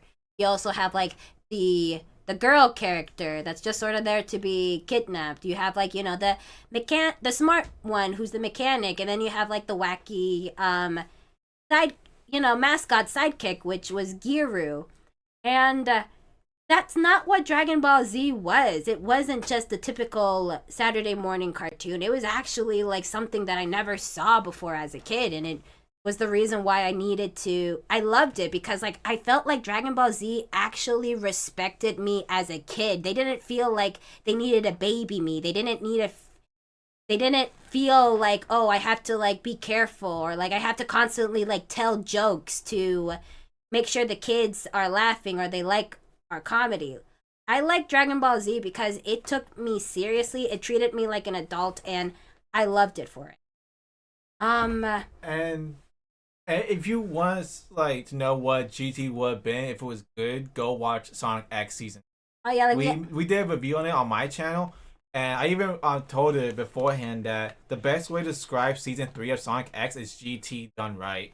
I totally agree with that, because like I would say like another thing with like GT was that just like the issues with early Dragon Ball is that it dragged things out way too much. And the thing is that the power scalings did not make sense whatsoever, because at first like I thought like GT was like maybe this alternate timeline where these characters couldn't go Super Saiyan, but then like no, they can turn Super Saiyan. Goku can turn Super Saiyan, Trunks can turn Super Saiyan. So like in my mind, even as a child, I was like, why don't you go Super Saiyan? Why are you guys like wasting so much time running around if you guys can just solve all these problems by going Super Saiyan or just one punching these guys? Like none of these villains were even that strong, for the love of Christ. Yeah, because like you could say like there could be situations where they can't punch their way out, but for all the situations they could punch their way out. They could have like invaded the capitalism planet and take the Dragon Ball and force the king, you know, see the error of his ways and whatever. They could have like one shot the catfish, which they did later on after they feminized Trunks. We needed that zesty Trunks. It was just that important to the plot, apparently. But like I said, like there was just like so many moments where like in my mind I was like, take this seriously, and even if you say like, oh well, it's Goku, he can't take it seriously. Pan is there, Trunks is there, like even Giru takes things seriously, so why aren't at least those three taking this seriously? Like I would say like if this could have worked, like let's say if if it was only like Pan on Alright. the. Okay, go. You Alright. go. I'm gonna keep talking about. Alright, yeah. I would say like things like this would work if, let's say, Pan was the only one going on the tour, or like even Bra, who's not a fighter, would be on the tour, or let's say Oob, who was like, this new fighter, would be on the tour, or like not having Goku, like the most powerfulest character on the tour, could work. Like anyone who's not Goku could work because it's like, they're weak, they're new to fighting. But like since you have Goku and since you have Trunks, they know how to fight. They've been in like serious battles before, so it's like, why aren't you taking this seriously? And a lot of these fights were, or like a lot of these planets were either like recreations of like Dragon Ball arcs, or like just really boring, pointless shit. Honestly, the way I would describe GT is like a middle schooler's fanfic, where it's like, oh, I don't really know how to make an actual saga of Dragon Ball. So what I'm actually going to do is I'm gonna like copy and paste what they did before, but I'm just gonna like add some revisions, or I'm gonna add like either new things, or I'm just gonna change some characters around. So it's not the complete. It's not like completely the same, but it's like different enough to be considered different. It's the meme like, hey, can I copy your homework? Sure, to change it up so it don't look like the exact copy. Also, the character designs for like talking about Vegeta, freaking Pan, Trunks. Like I don't like their cut. I don't like their what they wear, like the character design. I would say like Pan is actually like the better version of a character design, but that's only because like there was no other character designs of her back then. That was Pan. Like for me, that's Pan.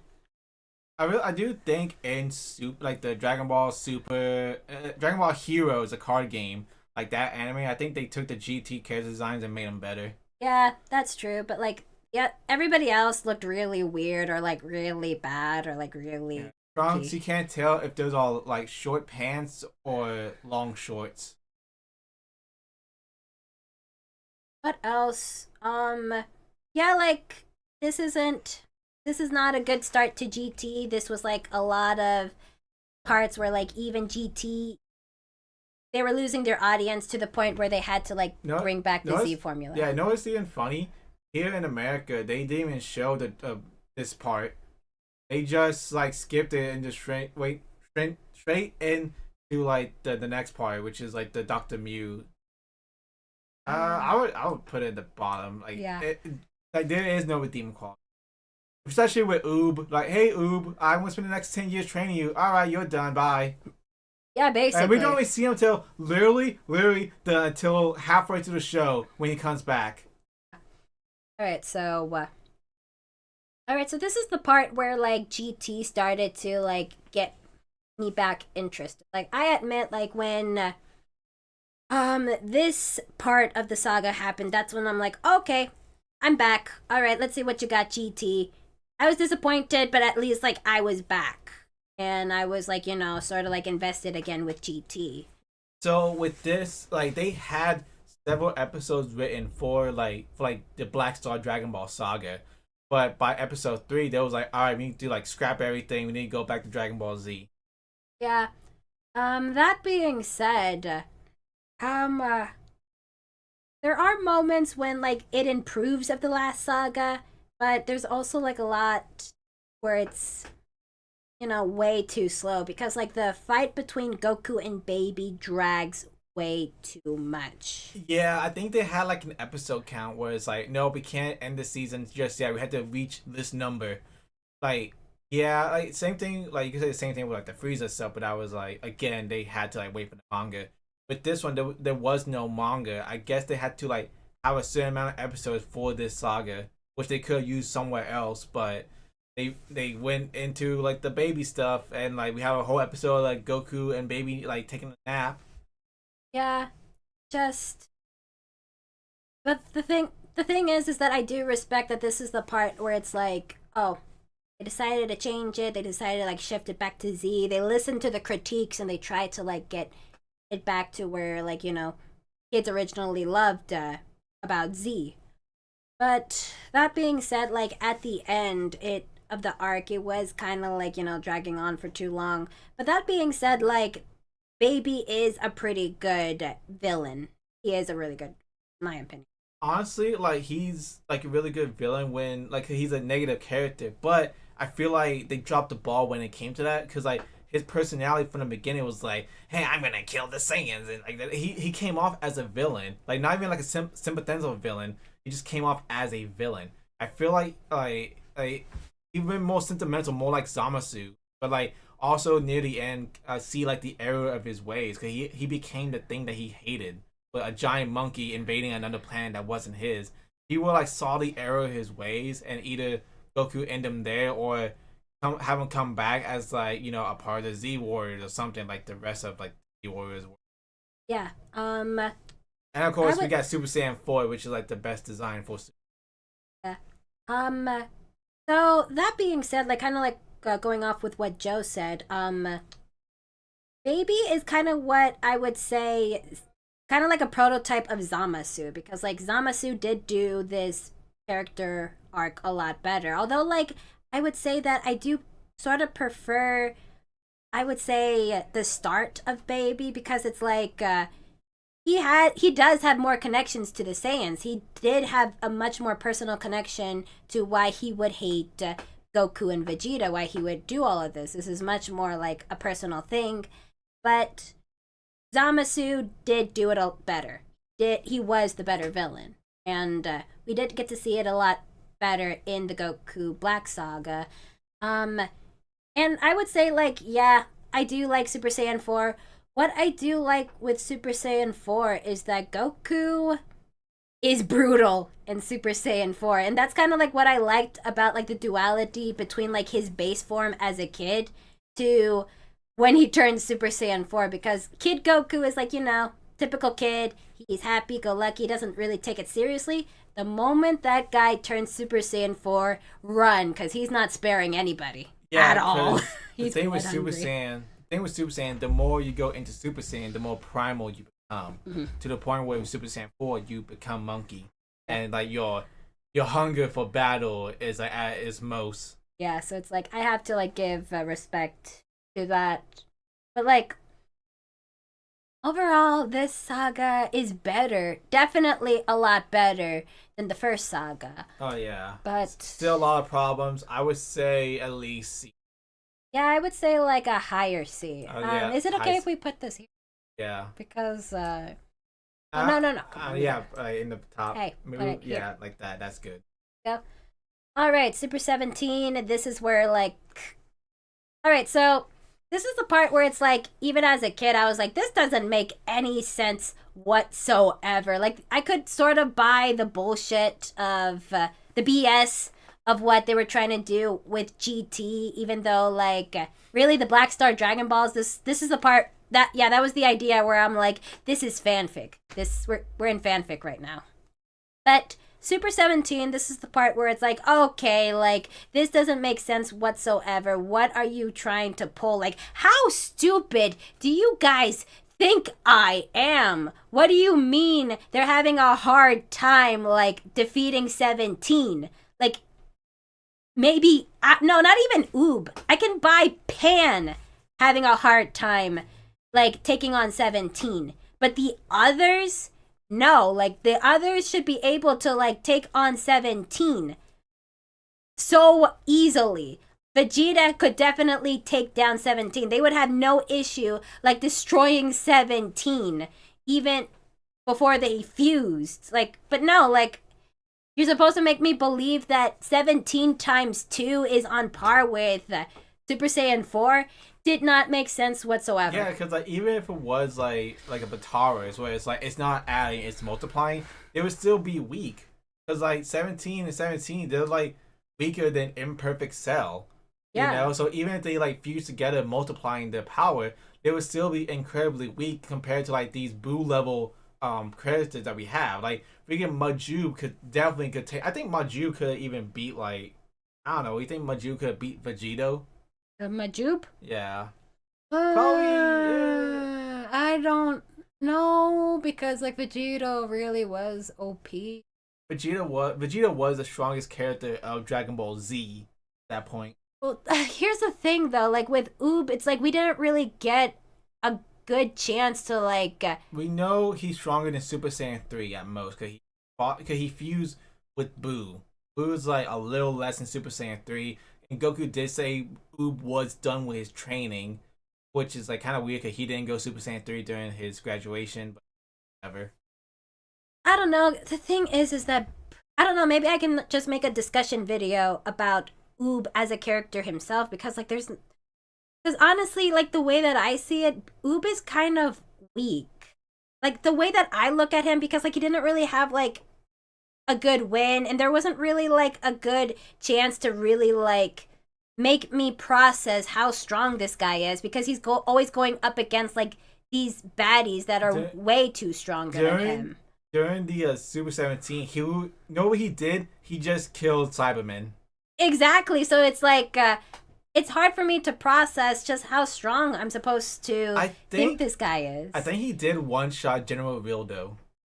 I think. I remember he one shot General Rildo. So I guess he is stronger than Super 3.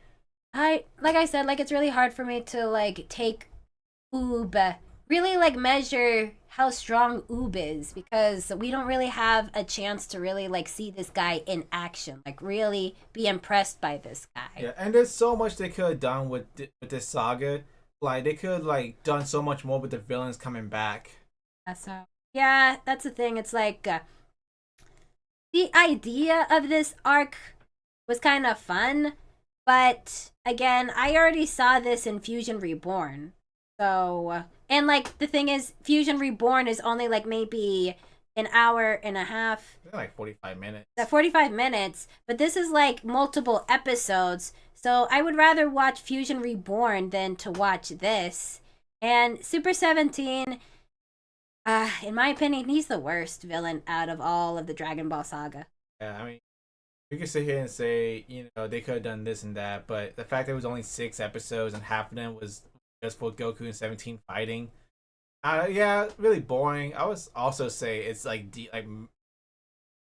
probably it's definitely D tier. It's above this. Let's at least say that. Yeah, let's at least say that. Yeah, cause yeah, it's not. This is like the part where like as a kid, I'm like, how stupid do you think I am? Like I can buy a lot of BS that you were trying to give me, GT, but I do not buy this level of BS at all. All right, so who's the character you hate the most? Oh wow, I guess you must be new to my channel then. You must be very new to my channel because I am famous for hating the shit out of GT Pan. So, there you go. All right, so the Shadow Dragons. Okay. Good concept. It just became Monster of the Week type stuff. Doesn't make any sense why the other Z-Fighters didn't go out and fight their own dragons, get their own spotlight. Especially how with these dragons' power level ranges, you got the first Frog Dragon, which didn't even need Super Saiyan to defeat him. It was just base Goku and Pan. So like you could absolutely have like other characters go out and fight their own dragons.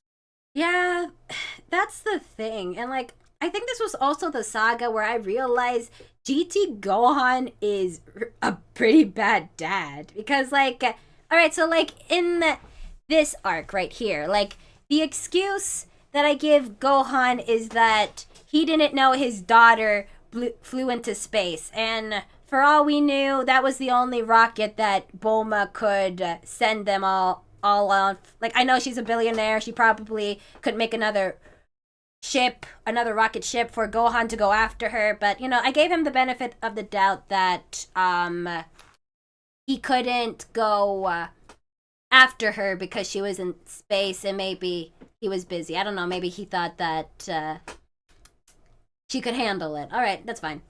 But what's his excuse for letting his daughter run around now? Like, what's his excuse for like not running after her? And I know the perfect scene to know that this guy has no idea who this his daughter is. Because there's a scene where like he tells Videl, "Don't worry, honey. Our daughter is there. It's the villains who need to like be scared of her."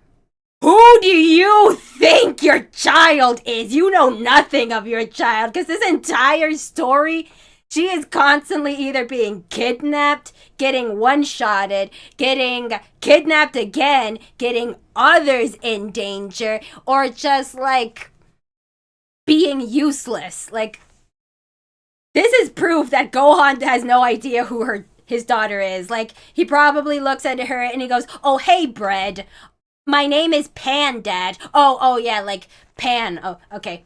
"Hi, honey." Like, what do you mean that your child can handle this? No, she can't. Like, I think, like, even during, like, the Super 17 arc, she was only taking down Red Ribbon Army people. Normal humans. Normal humans. What do you mean she can, like, take on these shadow dragons? Like, the final boss is with Goku. Like, okay, so Goku's there, but like, at least like have some concern for your child. He had no concern for the planet. Like, oh, the planet's gonna die. You got this, Dad. I'm just gonna stay here and do nothing. I'm gonna stay here, do nothing, and let my preteen daughter, who has done nothing to prove herself, to let this, fight my battles. It's like,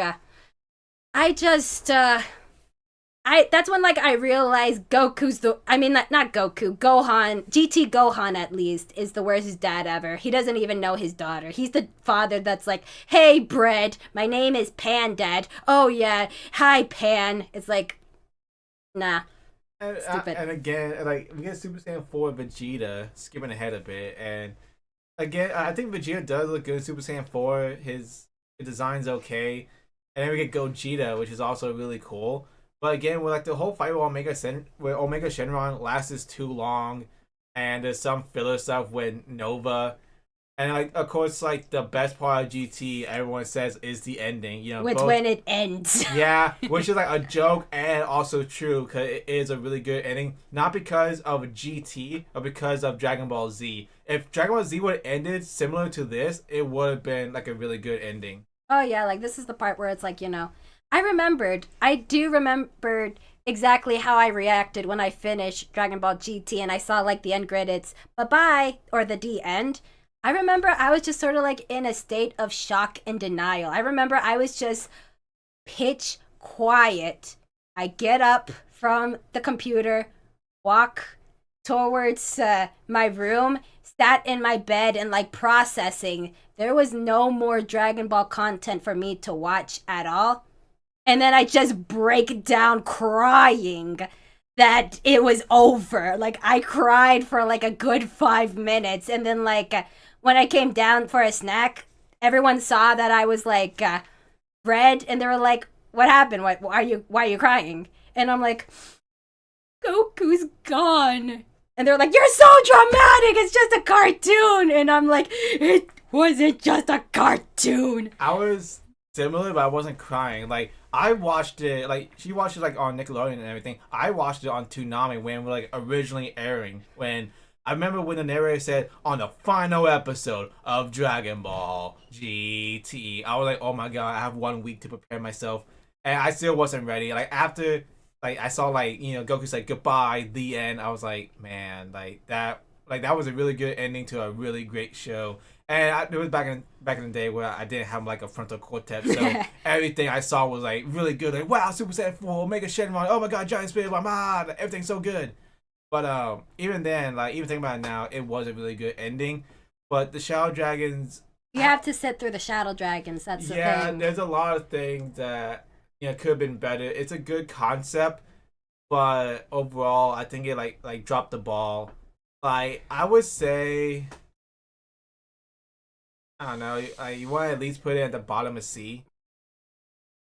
No, because the thing is that the only dragons that you care about are like the show kind of takes seriously is the last three dragons. Nova, Ice, and Omega. Yeah, and like the other dragons, I would still have to like sit through four like dragons just to get to the good stuff, and it's just it's not really worth putting this entire saga as like the ending. The ending itself I want to put like in S tier, but to put the whole saga, I would also have to be like carrying like all this the rest of the saga with it, and I don't want to do that because it's just really boring. But You put it in D. I put it in high D. All right, Dragon Ball Z Battle of Gods. All right, so this is So how do you want to tackle this? Because like Toriyama wrote both Battle of Gods and as the movie.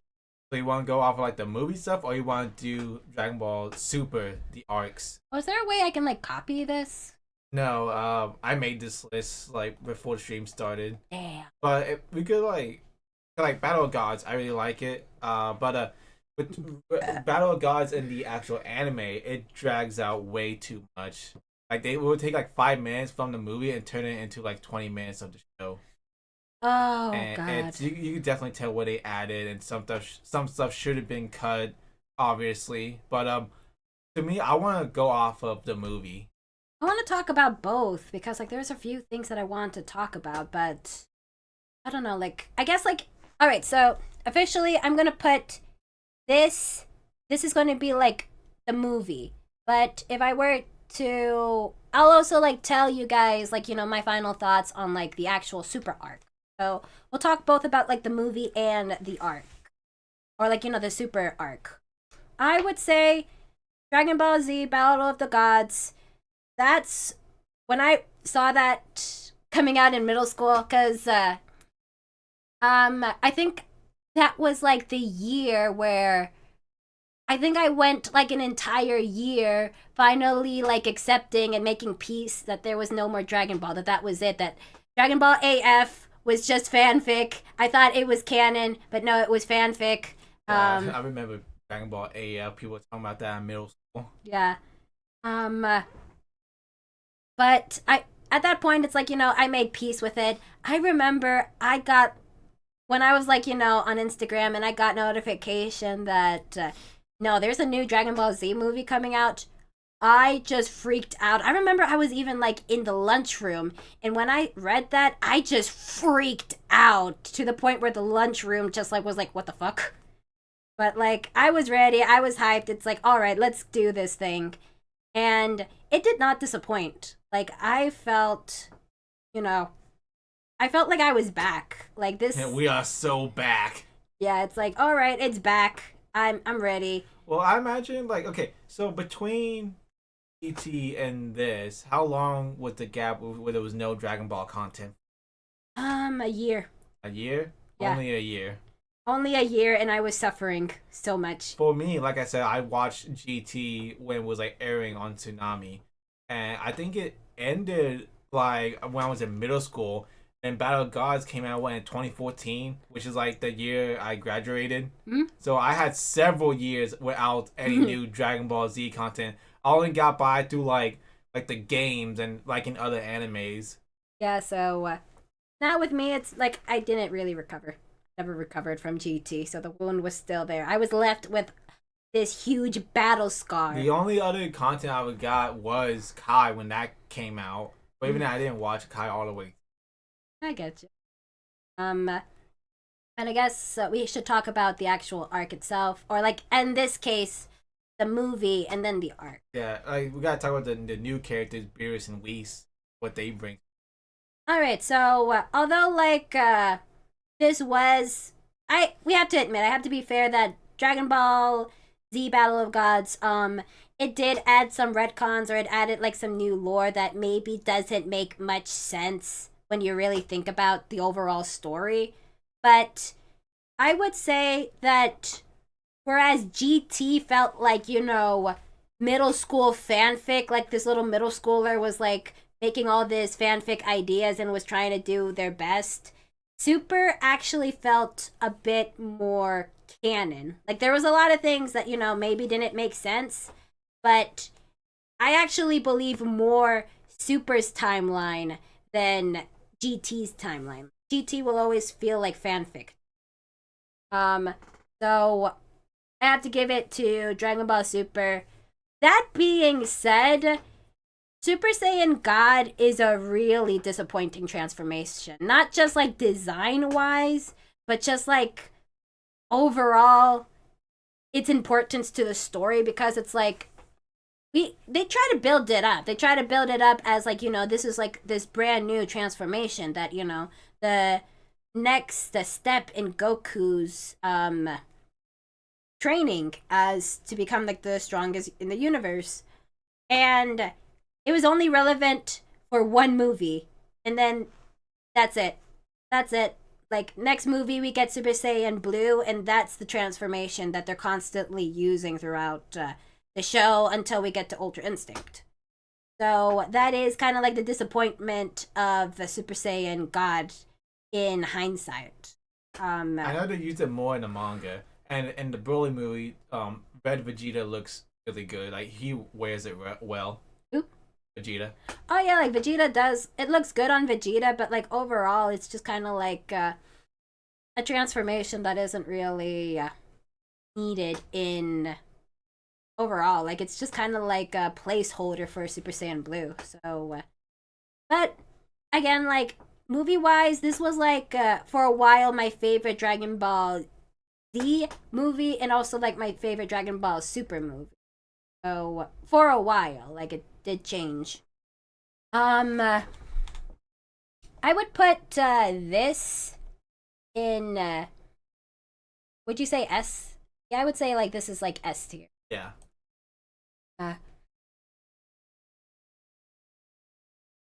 But where would we want to place it? That thing. I'm just gonna put it here for now. It is better than the King Piccolo arc, but I think it's good right there. Yeah, it's good right there.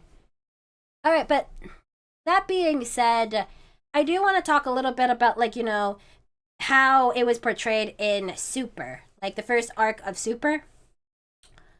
I was again like a little disappointed because I remembered that once it was announced that they weren't going to just make Dragon Ball through movies, they were actually going to like give it a proper anime. I was ecstatic. I was I was ready. I was like so happy, but I was hoping that they would just like continue from the movies. Like I was hoping that they were just going to like say like, okay, you just need to watch Dragon Ball the first two movies, and then we're going to start like a new story.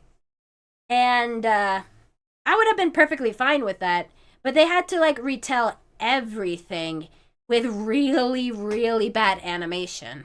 Like, oh my god! Because like I think Dragon Ball Super like debuted a few months after Frieza, and a lot of people, myself included, didn't like. We watched like the first episode of Battle like of Dragon Ball Super, and then like the second episode, then we just stopped because like, okay, this is boring. We already know what's gonna happen, so we're gonna wait weeks and weeks until the new stuff comes out.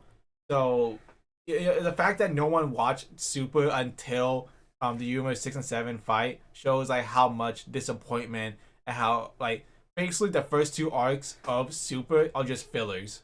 Yeah, like with really bad animation, like really? The worst you have ever seen. Like GT has some bad animation, but this one, like it was really bad. Like I'm not gonna blame the artists or animators because like they were like pressed for time. They wanted like, all right, we didn't get the next episode out. We don't have time for revisions. All right, sign like that. All right, so yeah, like the way that I would describe Dragon Ball Super animation is like this is like an animator's first time, either like an animator's first time animating, or like they were really, really pressed for time. Like nobody slept. They were really pressed for time. Like I think at one point they tried to say like, oh, if the animation was so bad because we had new animators.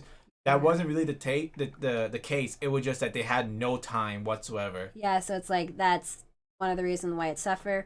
But honestly, like I guess like going back to GT, like although like I would rate GT. It's like literally night and day right here. But like the credit with GT, the first episode does get the plot moving. Like it sets up like the conflict. It sets up what this show was going to be about, and it reintroduces like all the main characters again. With the way that Super ended up, it wasn't even like you got to see everyone. It was mostly just Goku or like the kids just playing around. And then like the second episode, it was dedicated to Vegeta and his family. But like the first two episodes of Super were just dedicated to like filler, and like that is a problem that that people were well like not that many people were complaining about when Super first came out. But I think by the time episode 5 came out, people were like, okay, we're in trouble. What's going on? Like, why isn't it? Why is nothing happening? Yeah, why is nothing happening? Why are we, like, retelling the Battle of Gods? So, yeah, like I said, like, the way that if I were to, like, if a new Dragon Ball fan were to, like, ask me, like, how would I watch Dragon Ball? Like, what would be the most preferable way to watch Dragon Ball? I would say once you get to Dragon Ball Super, just go straight to the movies. Skip, Dragon Ball, this Dragon Ball Super arc, the first two arcs of Super, and just go straight into like the Universe 6 tournament. Because, in my opinion, that's the true canon. Like the other ones was just like, not worth it. Honestly, if we could put the arc of Battle of Gods, probably C tier, honestly. Is how skippable. Not only, yeah, like really like low. I would honestly argue D tier. It was just really like so boring. Same thing with Res F. Res F was like a really good movie. And then like again with the arc itself in the anime has some really bad filler, some really bad animation. Mm. But Res F the movie, like they try to set up as like Frieza has gone on a hero's journey, but then they cut that off and go straight into like Goku and Vegeta. We didn't get to see them train in the movie with them getting Super Saiyan Blue. That's why I like in the anime they actually show them like how to get Super Saiyan Blue, like how they do that. That's good. But in here we just get Super Saiyan Blue saying, "Oh, this is just Super Saiyan God on top of Super." Yeah, like that was the original like name, Super Saiyan God, Super Saiyan. Much. They even like made fun of that in the manga. Yeah, Goku bit his tongue and then we said just call it Super Saiyan. Yeah, I love that. I love that. I love it when like shows can not take themselves seriously and just make fun of themselves. It's funny when you see it in the video games where like SSJ SS, and then with Rose it's like SSJ SS Rose. Yeah, it's a lot. That being said, like in my opinion, Resurrection F is like my least favorite, one of my least favorite movies of all of Dragon Ball. Just honestly, like in my opinion, it was kind of a disappointment because like we had like this really good Dragon Ball Z movie that came out, and for me, like even as a kid, I was like, really, we're bringing back Frieza? Like, yeah, he was a pretty good villain, but like we had Cell, we also had Majin Buu, and how is Frieza going to be like a threat again? Like because of merchandising. Merchandising, yeah. And again, like they did try to give like that explanation of like, oh well, he never trained in his life before, so all he has to do is just train for a few months and he's on par with Goku and Vegeta. And even till this day, it's like, really? That's your explanation? Okay. Like, I'll buy it, but I'm not going to be happy with it about it. And this didn't really, like, further the plot. It was just a movie for the sake of having a movie. Yeah. It didn't do too much world building. And, like, the explanation of, like, oh, Beerus, it was your idea to kill the Saiyan. Like, I don't like that. I don't like how it was Beerus' idea to kill the Saiyans and not Frieza. Oh, that was from Battle of Gods.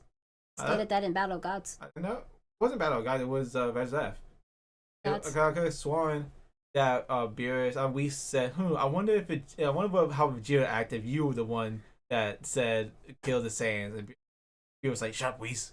Well, remember, like, there's also a scene in Battle of Gods where, like, Vegeta remembers Beerus showing up to his planet when he was a kid, and Beerus had his like foot on King Vegeta's head, Yeah, and so again, but no, I don't they did. think it was shown to the audience at least that he was the one that wanted that he was the one that told Frieza to blow up the Saiyans. That wasn't until Res F. No, they did. Like the way that Beerus woke up, and they had like that small dinner or like breakfast. Did that upstart Frieza destroy the Saiyans? Yeah. So they did say that he was the one that did that, and like that was the reason why he was scared of Super Saiyan God, because it was prophesized that a Saiyan God was going to come in and destroy him, so that's why he decided to go and kill the Saiyans. Like he ordered Frieza to kill the Saiyans. Oh no, I don't think it was maybe in the manga, but I don't think it was probably. I think he didn't know about it until the Oracle Fish. Yeah, but like he didn't know until he took his nap. I think he just wanted to kill the Saiyans because they were too arrogant. No, like it was like the Oracle Fish prophesied that he was going to be defeated for the Super Saiyan. Well, not defeated, but like he have a rival. There was a prophecy with that. So like now it was stated in the first movie that was the reason that Planet Vegeta died. It wasn't Frieza. It was Beerus all along. Yeah, that's kind of dumb. I don't like that retcon. I don't like it either, but that's just kind of what it is. But then like later, do we know? I swear to God, there's going to be like another like retcon where like somebody else was also at play here. Like somebody else was the reason why Planet Vegeta died. It's like, oh my God, stop, just stop, like just chill. We don't need all this backstory. Just like Frieza killing the Saiyans, because he was afraid of Super Saiyan was fine enough. We don't need like all these others coming in. But anyway, speaking of Frieza, where would we put this? Red Zeph.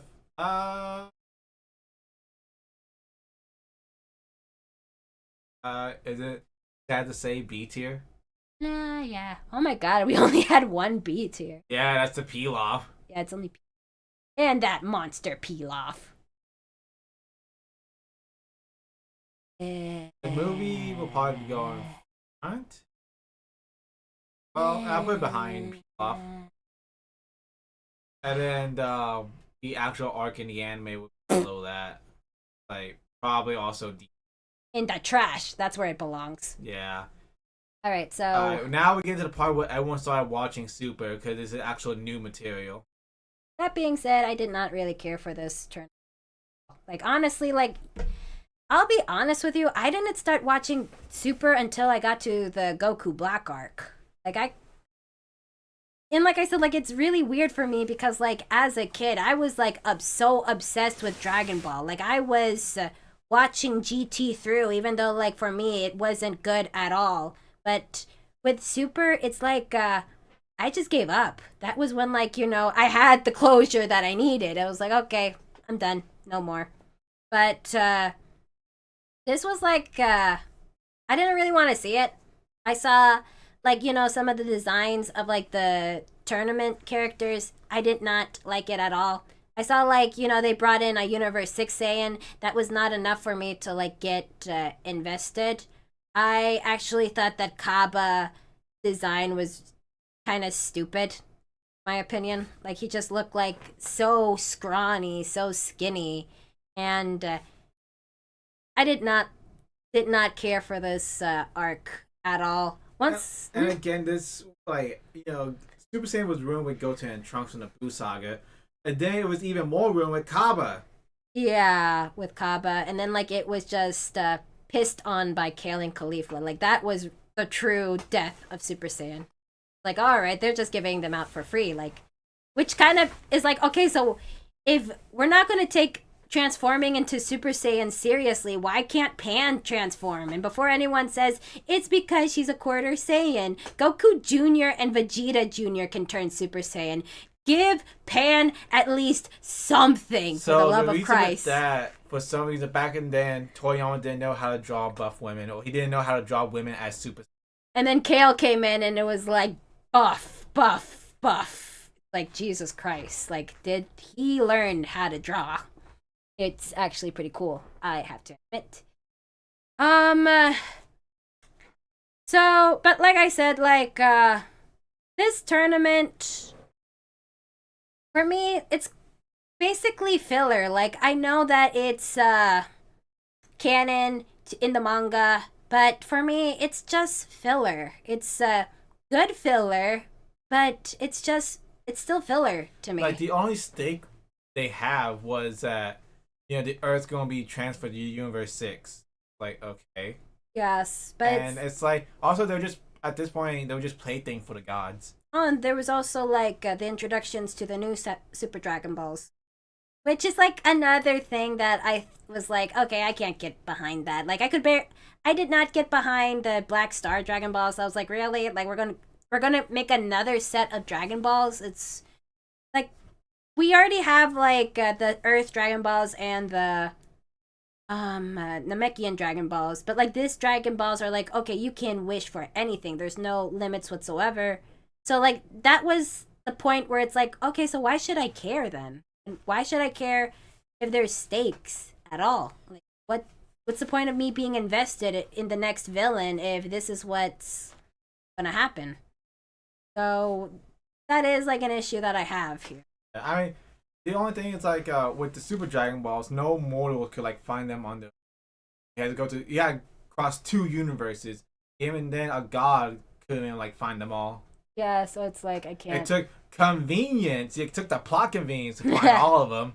Yeah, basically, but And also, Hit, I don't know, Hit's kind of boring, honestly. I don't really care for Hit. Everyone's like always gushing over Hit, like, oh, he's the next rival for Goku. He's kind of boring. He has a bit more personality than Jiren, but he's just one of those stoic type of villains, rivals. yeah, I'm sorry. It's like I forget hit. Like at least like with Jiren, like it's exactly how you said it. I totally agree with you. But at least like with Jiren, I remembered that he was like at least the last opponent in the Tournament of Power. I'll be honest, sometimes I forget that Hit's kind of a character. I just don't really care that much for Hit. But you know what's funny though? I think like in Dragon Ball Heroes manga, Pan had a crush on Hit. Yeah, she was like when she saw Hit, she was like, in love with him. And then somebody said something like I think it was like, why are you defending Hit? He's not even from your universe. And Pan was like, love knows no bound. Gohan was there and he was like, what do you mean love? He's way too old for you, young lady. It's like, aw, that's cute. That's really cute. It's like, aw.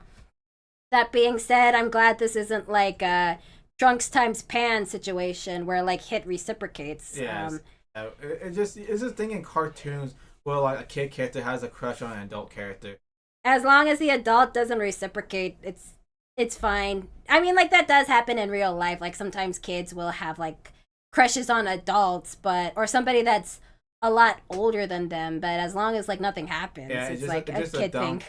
dumb childhood crush type stuff. Yeah, it happens, and it's kind of like I said, it's kind of funny. And then like Gohan is like, "Young lady, what the hell do you mean you're in love with this guy?" It's like it's kind of cute. It is pretty cute. I think it's kind of cute.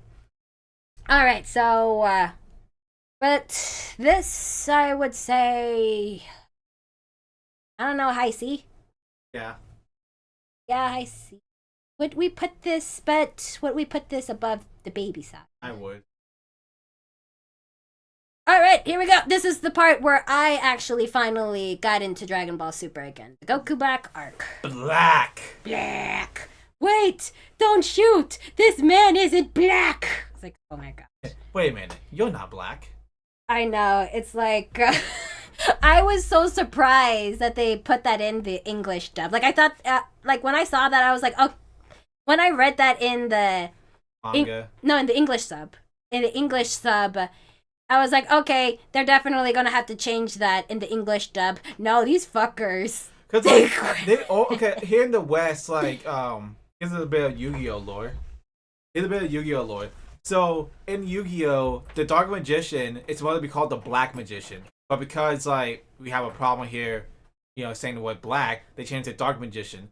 So I thought they're gonna do that here in Dragon Ball Z, where they'll change like Goku Black into like Goku Dark or like just evil Goku, but no, they just kept him black, which is really really funny when you watch like the dub, like we said before, like oh this man isn't black, stuff like that. But with the Goku Black stuff, it has like a really good like opener. Like it probably had like the best opener to arc with the world being devastated, and then you know, get the death of Bulma, and then you have the reveal of Goku Black, and that blew up the end. And like, who is this character? Why is it? Why do you look like Goku? Is this Goku from an alternate timeline? Is this Goten from an alternate timeline? He has long sleeves, so it must be Goten. So like, it just got the end that like hypes like what's going on. So I guess this is when like Dragon Ball Super peaked with like all the interest like with the fans and like people actually starting to watch the show again.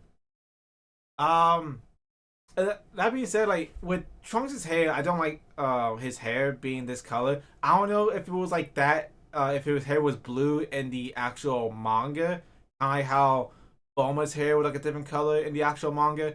But I don't like how they changed it from blue, went from purple to blue. It's kind of really dumb.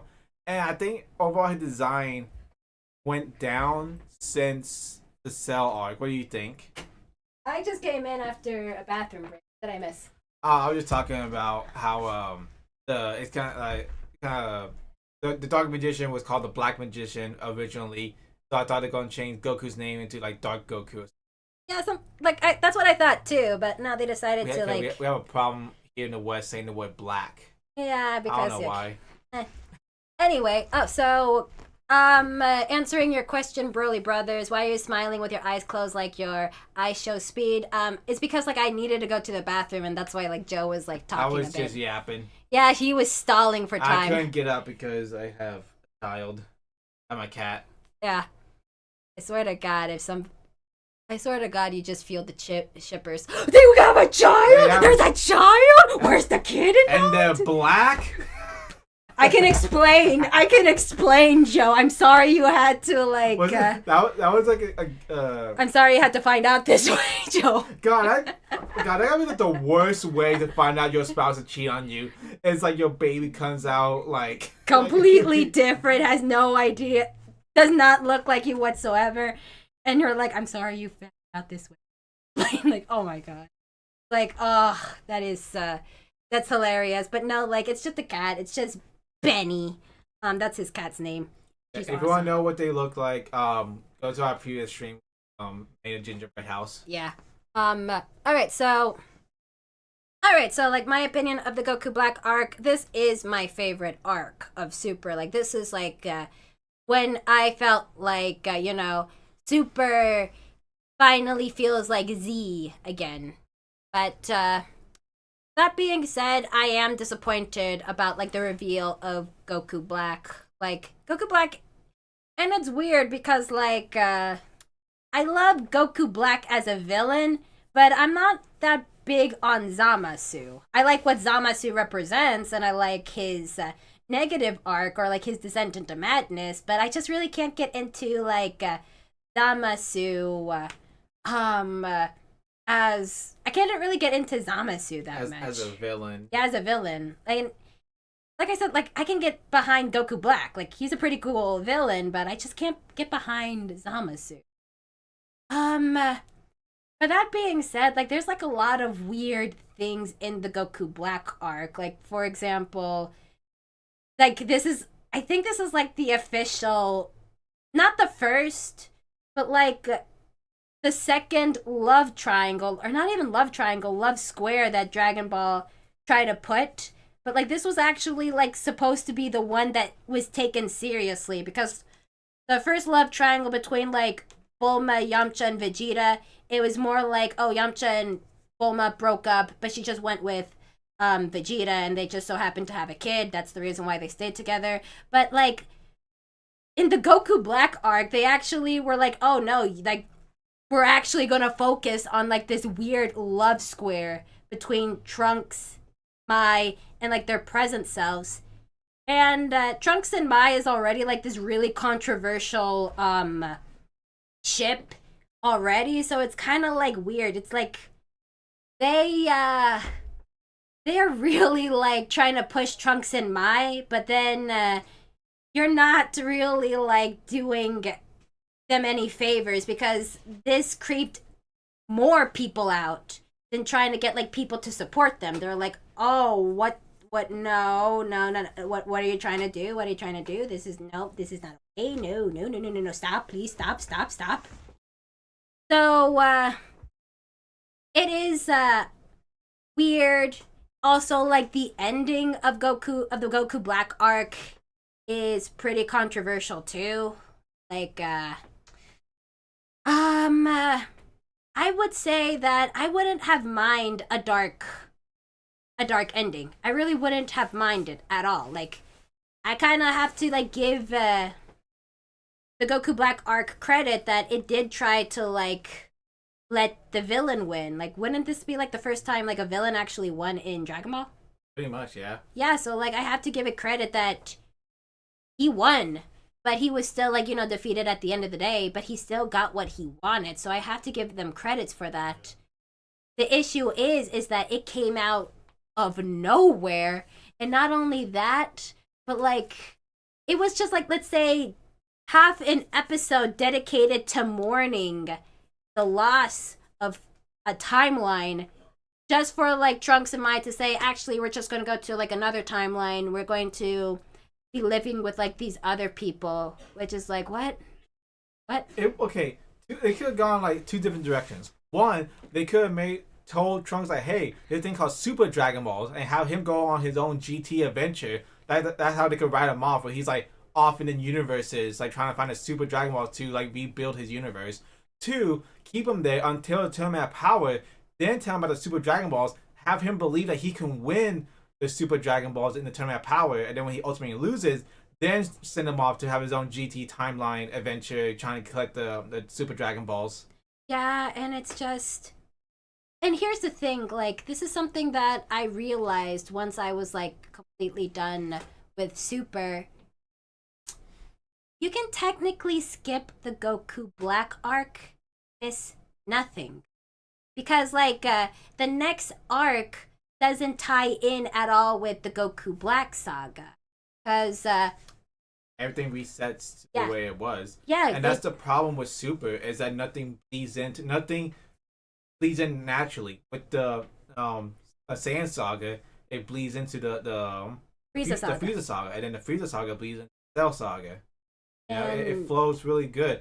Like, and also, say what you will about Dragon Ball Heroes, like the card game anime, it does bleeds into like the next saga. Even though there's a bunch of bullshit, the previous informs the next, and so on and so forth.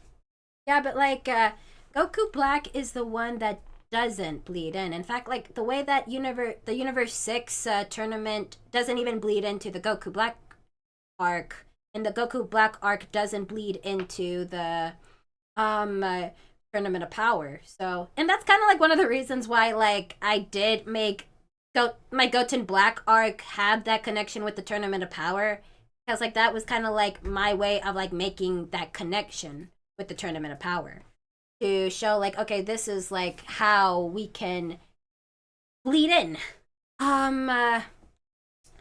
But again, like if you think about it, there wasn't really like any new transformation other than Trunks going Super Saiyan Berserk. But Goku nor Vegeta got a new transformation. We got Vegeta, which just there to sell toys. Yeah, but what else is there? I don't know. It's like it had a really good opening. It had like the best opening probably in all of Dragon Ball. Yeah. But as it went on, it just kept on plot holes, and like, why did they do this? Why did they keep going back in time over and over again?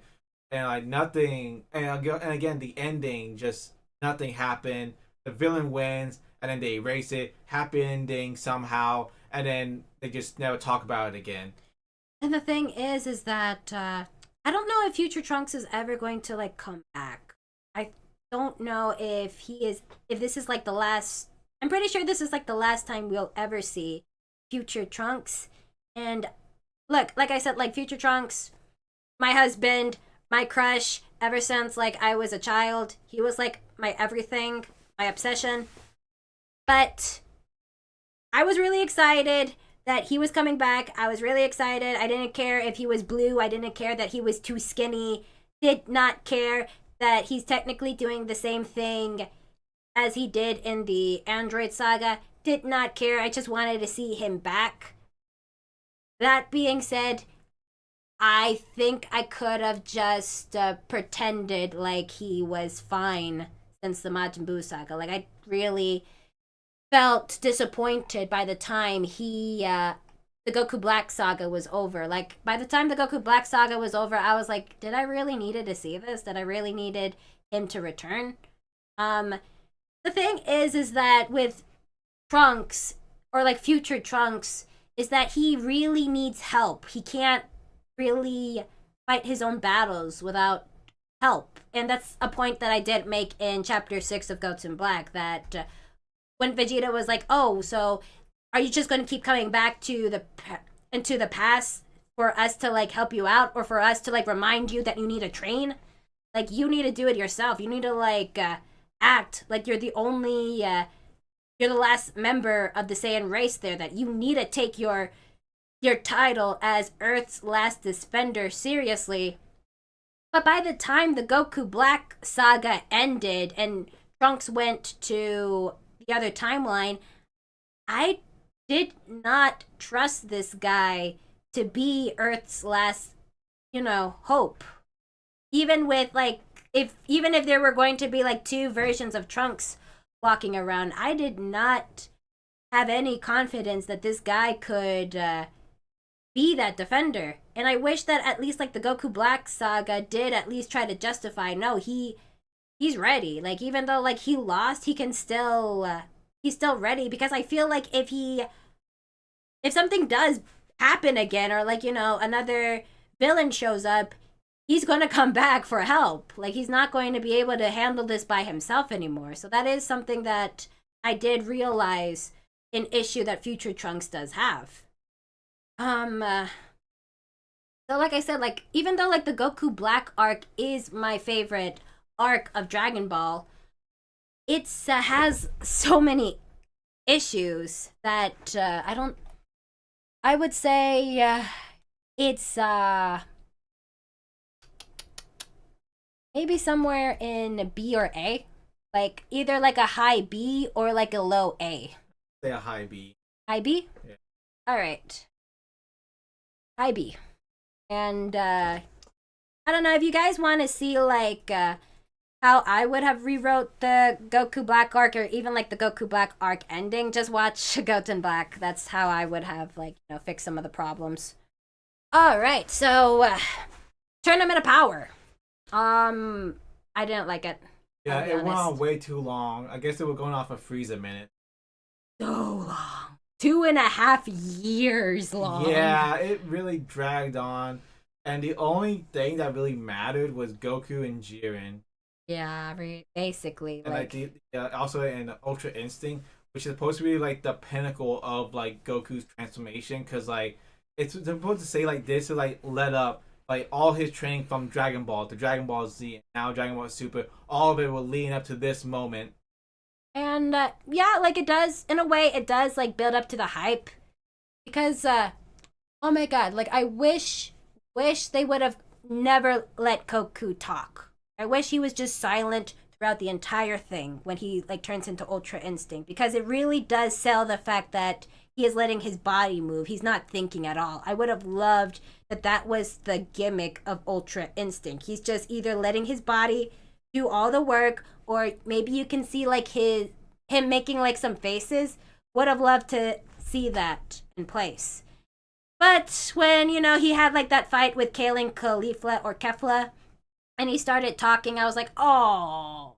So I think that's okay with Ultra Instinct Sign if he starts talking. It's when he goes full on Ultra Instinct, that's when he should stop talking. Yeah, it's like, I really would have loved to see that, but... Because like eventually in the Moro arc, he learns that Ultra Instinct Sign is his best form of Ultra Instinct. He can still use his emotions while still tapping into Ultra Instinct. Yeah. That being said, although like this is kind of like my least favorite saga, like honestly, like yeah, it is. I'll be honest with you. The Tournament of Power. is like my least favorite saga out of all of Dragon Ball. It does have like a lot of good highlights of Dragon Ball. Hell, like you could even argue that this was like the best animation in Dragon Ball. Like there are moments where it's like, this is like the best, like pinnacle. Like that when Kale and Caulifla were like fighting Goku. Like say what you want about like Kale and Caulifla as characters, the animation that those animators put in when they were fighting Goku was really good, especially compared to like episode 5. Like the quality really like was brought. And it's like but all right, so that being said, like there was really no reason to like bring all these universes because like especially in the free for all tournament style. Like I would like I like the fuck was it in Yu Yu Hakusho? Like the tournament what the I didn't watch that part of oh that was like the best part of Yu Yu Hakusho. They also had a tournament when it had like a team based tournament, but it did like in a bracket system. But here in a free for all type stuff, it's like a lot of it is just like oh this character's gonna fight over here, and a lot of it is filler because like the manga and the anime differs a whole lot, and they had like they had like key moments, but a lot of it is just like kind of fillerish. Yeah, like but to be fair, if they did do the traditional bracket system like we're used to in Dragon Ball, this would take years. Like honestly, like I kind of like joked with Joe when the Tournament of Power was first coming out that they kind of ripped off Dragon Ball Multiverse. Like I kind of joked that they must have like read Dragon Ball Multiverse. They decided to do their own version of Dragon Ball Multiverse, but they decided to make it a free for all because I think Dragon Ball Multiverse is still going on till this day. Yeah.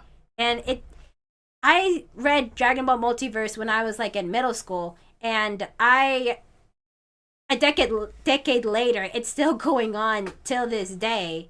So I can see why they had to do that for the Tournament of Power because we would still be here, like our grandchildren. Well, here's the thing: they could have done it like have round one have multiple tournaments going on at the same time. Oh yeah, that would have been a little better. They did in the other tournaments, like the prelim tournament, other Tenkaijis, where it's like, oh, this person gonna fight this person at the same time. This person gonna fight this person, and then at the main stage, that's when they have like the one-on-one, one at a time type of fights. All right, yeah, I'm gonna have to admit, like, we should have done that because like, there was like a lot of characters that I did not care about. They were just NPCs. Like honestly, it could have just been like Universe 7, Goku fighting Universe 6, and then Universe whatever, and then fight Jiren at the end. Yeah. Whatever the number system that is, you know what I mean? Because like the only 3 universes mattered. It was Universe 7, Universe 6, and then Jiren's universe. And a little bit of Ribrian too. No one gives a shit about Ribrian. Yeah, I was saying like only 3 universes mattered. Yeah, let's see, what else? Well, the thing is that if we did have, like, that traditional system, Goku wouldn't have been able to defeat Jiren because he needed Frieza and 17 for help. And yeah, a lot of things would have to be changed, but yeah. Yeah, so it's like, so, again, like the Tournament of Power, like I said, my least favorite saga out of all of Dragon Ball, only because of just how long it is, and, but I would be lying if it was like the worst. Like I would be lying if I put it right here. So I would say either a high C or like a low B. Would it? Also, you want to put it between Baby and the Red Ribbon? It's better than this at least. But then again, like this was a little bit. This was like a few episodes. Yeah. Like I don't know. Like I'd rather watch the tournament, like a few episodes of the Tournament of Power than any episodes from this. Yeah, I guess we could put it in like the lower B. Yeah, I think I would put it low. Yeah, I'd rather watch the movie for Power. All right, so Broly, this speaking of movies, movie time. All right, so This is like my favorite. This is my favorite Dragon Ball movie of all time. This really is. I'm sorry. Yeah, me too. Uh, all right. So it's kind of funny because like after the Tournament of Power, Kale was kind of like supposed to be the replacement of Broly, just for Broly to come back. Like I remember like when the Tournament of Power were coming, a lot of people were like divided between like Kale and Broly, who did it better. A lot of people were saying like, well, Broly as a character, I like him as a concept more than Kale, but Kale had a better character arc than Broly because she actually had a character arc, whereas Broly was just sort of like just a villain. But the moment when they made a movie about Broly, they're like, "Who Kale? Who? Yeah. Like fuck And Kale." I'm so glad they didn't mention Kale and Broly. I think. Oh yeah, they didn't. No. Like not even when like he transformed, they weren't like, "Oh my god, he's kind of like Kale." They were like, "All right, let's get this over with." Yeah. Type of thing. So I have to appreciate that. It's just I find it funny. I find it funny that they were trying to like do a female Broly.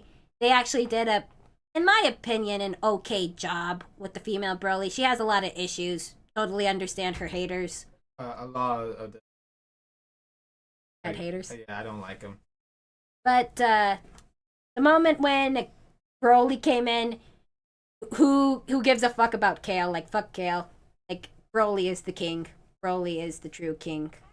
I would say this is I don't know, like even though like I say that this is like my favorite movie, I don't know if I want to put this in S tier.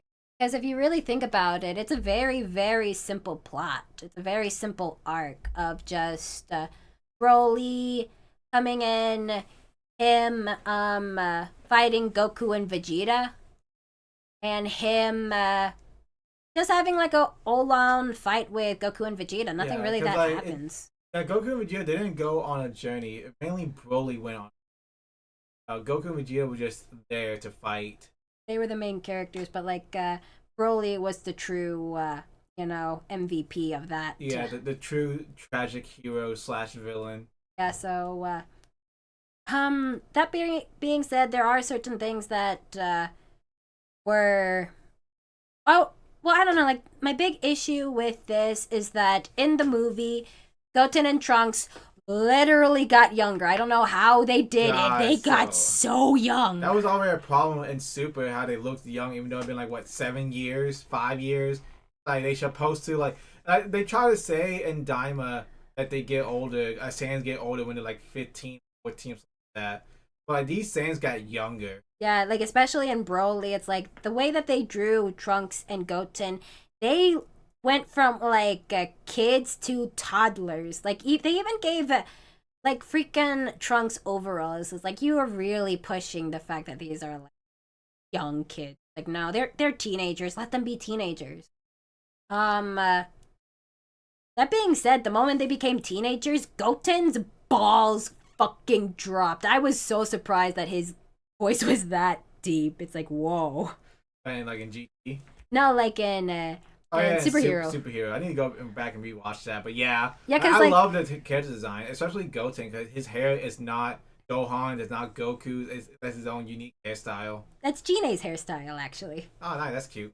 Yeah, but like it's funny because Goten went kind of talking like this. This in the superhero movie, and it's like, oh my god, I was like shocked. I remember when we were like watching the movie, I'm just like looking at him like. It's like what the hell. Okay, but again, back to Broly. I would say this is kind of a high either a high A or a slow S. It's an S. An S? Sure. So I would put it as like a low S though. S? Yeah. Above King Piccolo or Yeah. I think right there is good. Yeah. Yeah, it was like a low S. All right, the Moro arc. All right, so spoiler warnings. If y'all are like casuals and haven't read the manga, we're gonna be talking about the manga going forward from here. All right, so if you haven't read the manga, thanks for watching. We'll see y'all next time. But if you don't care about spoilers, we'll be talking in depth about the manga. Yeah. Okay. Uh, so the Moro arc. So this is a Ah. unique villain for them because it involves magic, and so all their training is used against them. All their key powers are used against them. Because at this point, the power scaling is starting to get a bit ridiculous. But like Goku and Vegeta are are the most powerful beings in the universe outside of the actual gods. That being said, he became Cell. He became Cell at the end. Yeah, they even did a sensitive thing. Yeah, it's and again, like I think at the Moro arc, this is when like I started to like really roll my eyes with like their development with Goku because like I think yeah, and like in Resurrection F, like they were telling Goku, you need to take things seriously because look what happened. The Earth blew up, and maybe one day I won't be here to like help you out. Even though like we have Dragon Balls, even though we also had like the Super Dragon Balls, even though like we have so many Dragon Balls. Like, you have to take this seriously, Goku. Like, one of these days, your actions is going to, like, come and bite you in the ass. But, again, like, the same lesson is being learned again in this arc. Like, although, like, Moro was a pretty cool concept, it's like you really could have gone all out with the whole magic thing. In fact, like, if he was just, like, a sorceress, where it was, like... these really cool, like, interesting, like, scenarios or this really badass magic.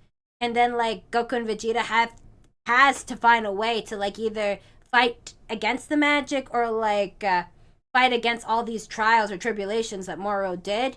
And could even, like, one-shot at him at the end. I would have been okay with it. But I'm not really that... I'm not really that big on this arc. The more arc, like I said, he did become Cell, but also the arc itself did feel like the Cell arc, where it's like, all right, well, the main bad guy is going off getting powerful somewhere, while our heroes are off training somewhere else, and then I don't know, cause like I did like how the other heroes, the other Z Fighters, got a chance to shine when at the prison invasion. That was really cool. And then like Miras, like he was good. I don't like what happens to him later on. Like, this is the part where it's like, death really doesn't mean anything. Like, oh my Cause god. like they said, like once an angel breaks like their angel code, they're disappeared forever. But you say, oh, Super Dragon Ball bringing back whatever. But like he developed a bias and he defends his universe, and that's when he gets erased. And he knew that was the trigger for Goku to go Ultra Instinct and down Moro. And then at the end, he just comes back, but he's immortal. He don't have an angel power. That's still not enough. He should be dead. Like he should just not exist. Imagine at the end of the Cell arc, they rebuild 16.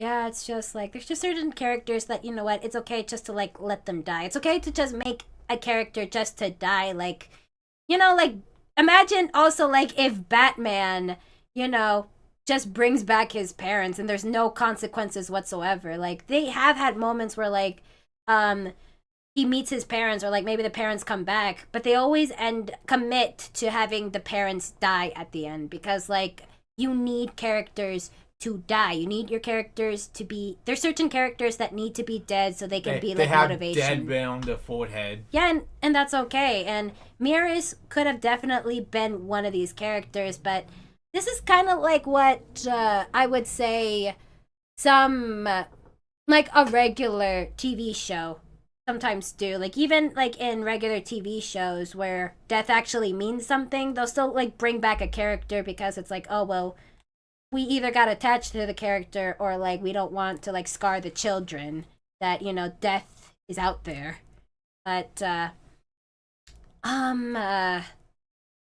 don't know, like, I did like Vegeta's, like, when he confronted the Namekian, but he was like, yeah, do like, y'all still hate me? Or, like, he wants to, like, repay the Namekian as, like, how terrible he was during the Frieza arc. So I do like that development for Vegeta.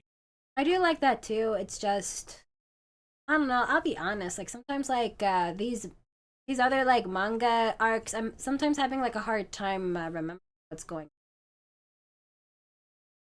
on. I would rate Moro Either C or B. I say at least Yeah, because I do admit, like, I would rather I'll put it watch above the Tournament of this. Power. Like, Yeah. yes, Tournament of because Power took too long. yeah, A lot of yeah, filler bullshit, and only like a couple people mattered in that fight. yeah. All right, so Granola. But Mm. no arc. So I do like this one. I do like how it ties back with Vegeta and Frieza and everything. Um, so and also this is where they talk about how the Namekians are from a different world. Before Daima came out. And again, like the concept of different Dragon Balls and like yeah, like there were only two Dragon Balls on that planet, and just so happened to find a second one, stuff like that. And we get the introduction of Black Frieza.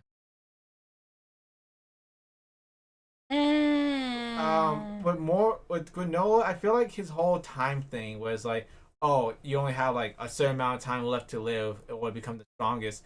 I feel like obviously we haven't gotten to that point where that will like come ahead where like maybe we'll see Granola again. He's all old and decrepit because of his wish. The thing is that again, like, and like I said, like at this point, it's like I kind of lost investment in Dragon Ball, or like I lost investment in the stakes of Dragon Ball because like at this point, like I got so used to the idea that the consequences really don't matter. Like especially like I guess I forgot to say in the Tournament of Power, like a lot of people were already theorizing that the big wish that they were going to make at the end was to bring everyone back, and some people were like against that, saying like, oh well, if they do that, then it's like kind of pointless to watch the Tournament of Power. It's kind of like, there are no consequences, so of course they wouldn't do that. It's too cliche just for it to happen. And again, like with the whole Moro arc, it's like all these like stakes that you're trying to put onto the main characters, or like all these stakes that are being set up, ultimately leads nowhere. And here's the thing, like even in Dragon Ball Z, like death meant nothing, but like even when Piccolo died in the Saiyan saga, and we were like, oh my god, like, is this really it? Like, no one is going to come back? There's a part of you where you're like, okay, they are going to have to come back. There's no way they would do that. But it's like, how are they going to do it? That's the investment. That's like the investment that Dragon Ball Z had. Like, in your mind, you're like, okay, I know that this isn't, they're not going to actually, like, go through with it. But I want to see how they're going to, like, get everyone back.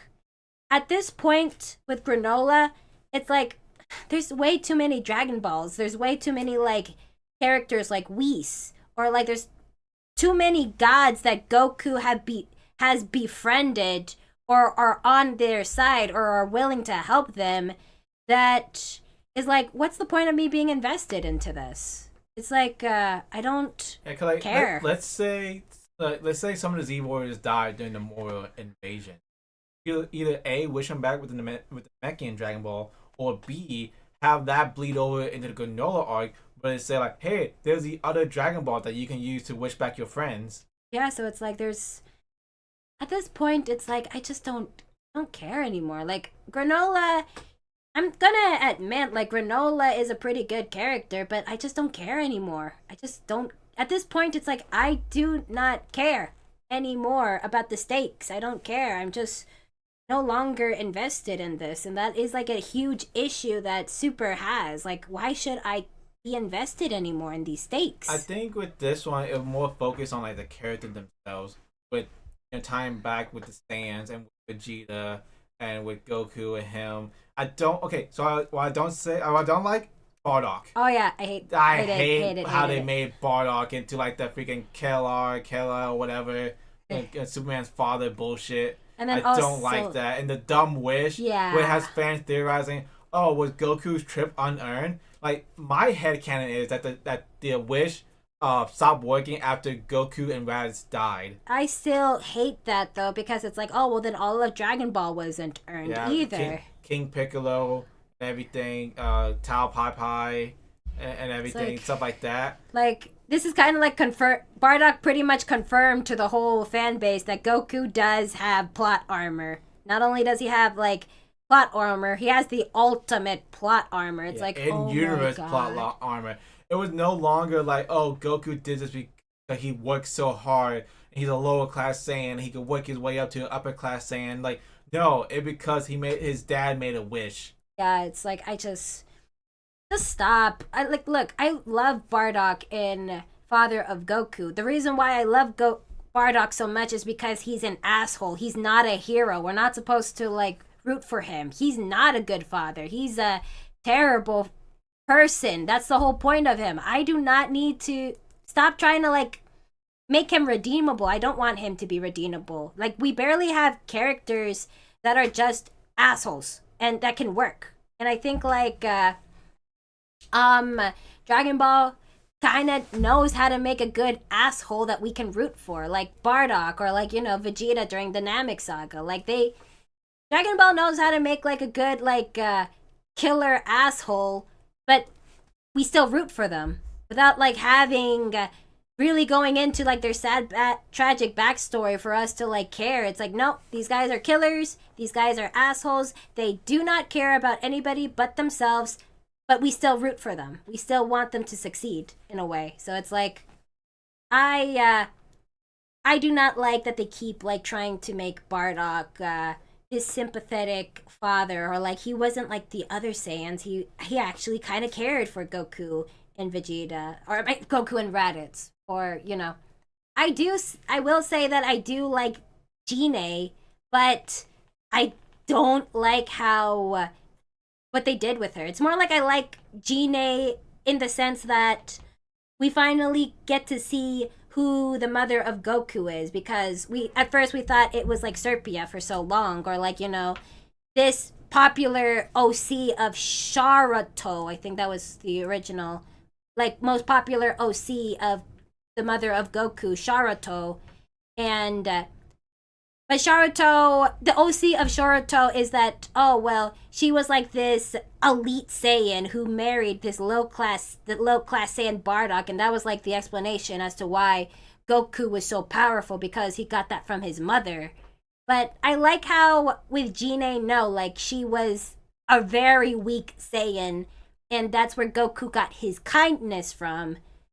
But again, like I just don't really like how Gine and Bardock, they're cute together. They are cute, but it's just like it kind of like goes against what we thought the Saiyans were. Yeah, it's kind of every like single one of them are warriors, but no, it just some of them are like women in the kitchen while the men go out and fight. Yeah, it's like, oh, like really, like Toriyama. It's like maybe she was a warrior until she got knocked up. Classic Toriyama. But again, like I guess we can go back to Granola again. Where would we rank this arc? I mean, I like the characters and like what like the character development in these characters. Like they did more character development in Granola than they did in Tournament Power. Oh yeah, so maybe like in these. Yeah. Would we put this above or below? Put that below. Put it above. Above. No. Right there. Alright, so the pre-superhero arc. I kind of have a guilty pleasure for this arc. I'm not gonna lie. Yeah. I mean, it is filler, but it's like fun filler. Like you get in the Great Saiyan Man arc. Yeah. The issue is that the fans were not having it. The fans did not even give it a chance. Yeah, because like you get, you know, Goten and Trunks, they finally get a spotlight on them. Yeah, even though like they're fighting humans, they finally like have a spotlight. And but here's the thing, like this isn't Goten and Trunks getting a spotlight moment. This is present Trunks getting a spotlight moment, and Goten is his number 2. Is his number 2. Great Saiyan Man number 2. Yeah, and it's like, come on, just let Goten be a character. Like, present Trunks is fine, but like, look, we already have like so much Trunkses. There's so many versions of Trunks that it's like, just give Goten a chance in the spotlight. Like, give him some development. He has, I wouldn't even say development. It's more like he has quirks in this arc. And it's like, just let this guy like have a character outside of being Trunks's plus one. And honestly, it's like a tier. yeah, yeah, I would say like it's a C tier. It's like it's filler, but it's like filler that I enjoy. I would say it's kind of Say above baby. it's kind of weird putting this above baby. Yeah, put it below baby. Uh, but I still want to talk a little bit more about this. Yeah. Cat saying, "What's our favorite Dragon Ball Z game?" I only played 2 Dragon Ball Z games, so you're asking the wrong person here. For me, it has to be Budokai Tenkaichi 3. I haven't played enough Sparking Zero to call it my favorite, but I have like a lot of fond memories with Tenkaichi or the Budokai games back in the day. Yeah, same here. So I guess Dragon Ball Z Budokai Tenkaichi 3. And when I was a kid, I did like the worst Dragon Ball Z game, Dragon Ball Sagas, which is like, for me, I was just dicking around in the open world aspect. Yeah. But I want to talk a little bit more about this because, I would say that Present Trunks becomes less of an asshole. Like, I can say that he did both matured, but he also immatured. Like, he really became a simp. He lost that edge that what he was when he was a kid. Oh yeah, because he just became a simp. He is just like has like the basic simp personality ever. Like, he's a good meaning boy. He may have like some flaws. He may be a little cocky at times, but at the end of the day, he's just he doesn't know how to talk to girls, and he's just trying to find a way to get the girl to notice him. And you're doing this to the wrong girl. Like I said, like Trunks and Mai is already like this really controversial ship in itself. Not that many people really care about it, nor do they want to ship it just because of like the age gap between Trunks and Mai. But like this is like the point where like even when I was a Trunks and Mai shipper, I'm not kind of like, I don't know, like I ship future Trunks and future Mai, but like present Trunks and present Mai now is kind of like I think it's weird. Weird. But again, like you're doing this to the wrong, you're having him simp for the wrong girl. You're writing the classic like, well-meaning boy with like, the girl that doesn't like him, but he may have a chance with her. You're writing this to the wrong girl because like she is still an adult and she does have memories of being an adult. She knows she's an adult being trapped in a kid's body. So it's like this is the wrong girl to like doing that. So for that being said, like kid or like present Mai is I guess like okay in this arc. Like I do admit I have to like give them credit that they're trying to like make her a different character than who she was in the future timeline, but like I just don't like this version of present Mai either. Like this is what I mean, like the Trunks and Mai, it's already controversial, at least like with their future versions. They met each other when they were adults. Future Mai is mentally an adult and future Trunks is mentally an adult too, so like it's all right. But present Mai and present Trunks, no, that's an actual thing. And a lot of people are like, oh, well, she's not, GROOMING Trunks.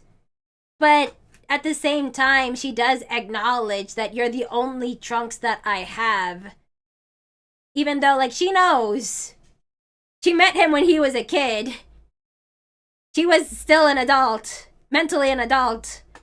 So it's like, there's this creepy element where it's like she's waiting for him. Yeah, it is weird. And just the Pilaf gang in general, like of all characters to bring back from Dragon Ball, forget Launch, who's that? Let's bring back the Pilaf gang. Like they should not have come back at all.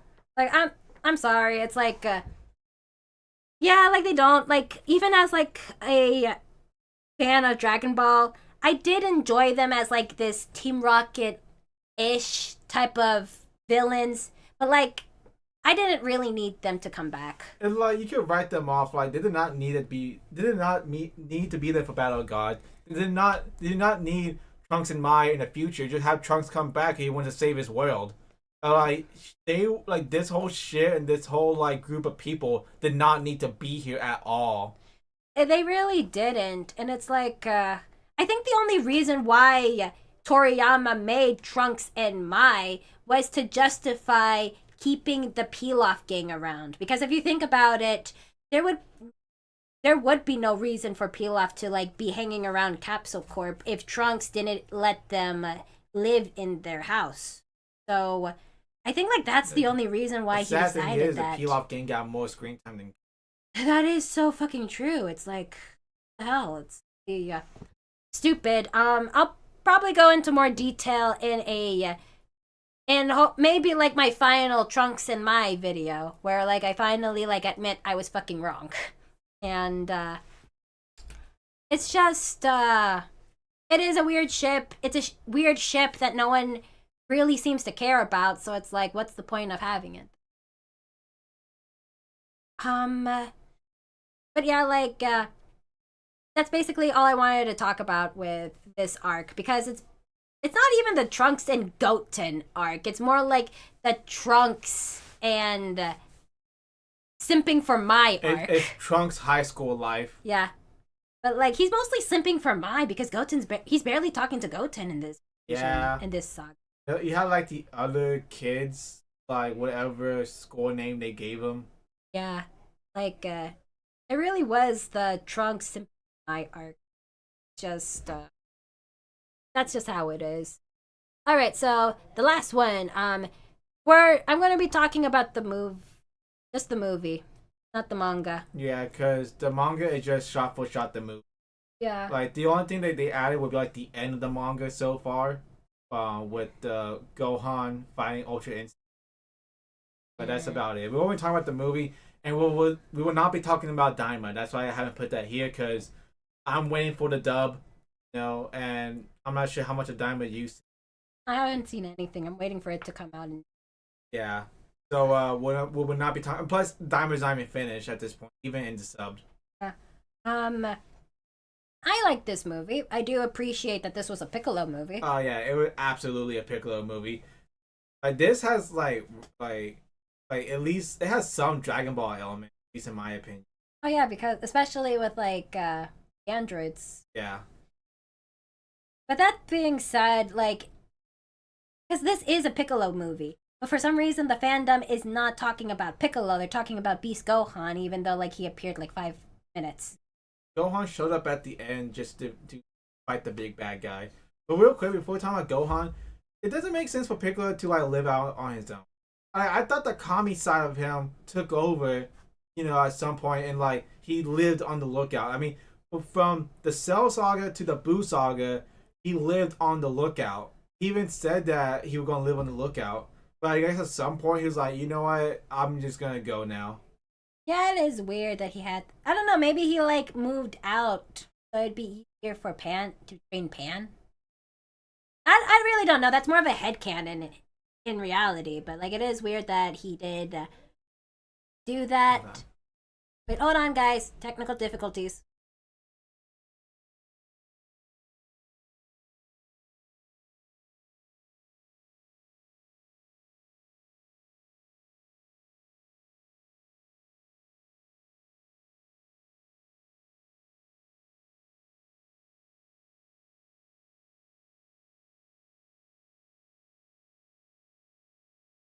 Alright, we're back. Sorry, they were talking again in the background. Alright, so, but that being said, like, even though, like, there were some elements in Dragon Ball in here this is like, again, like this is kind of like the elements of Dragon Ball done right, because like there were still stakes, they were mostly just using like the humor of Dragon Ball. They didn't like add the, the stretched out longness of Dragon Ball. Yeah, and I feel like the fighting in this one was paced out more better than in Broly. All the fighting was saved at the very end. With this one, it was paced out more. Yeah, and like this is the part where it's like, okay, I like this version of Pan. Like they took me, this hater of Pan, and made me a lover of DBS Pan. Yeah, cause like she's smart. She knows about power sensing and everything.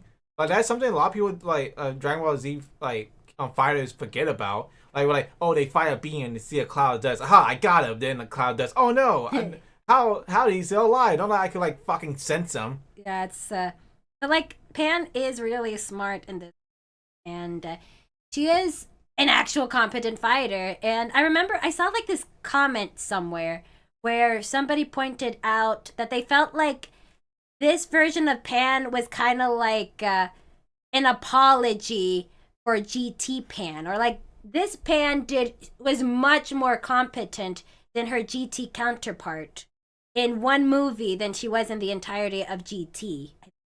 Like, yeah. The cat is now on my lap, and I think she wants her daddy back.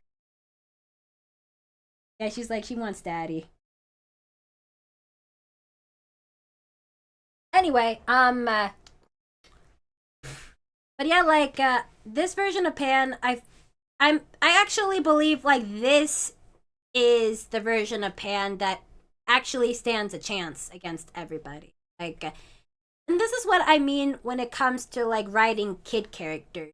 Don't write a kid character that's whiny, complaining, but still fails. But like their excuse is, oh well, it's a kid. This is what realistic kids are.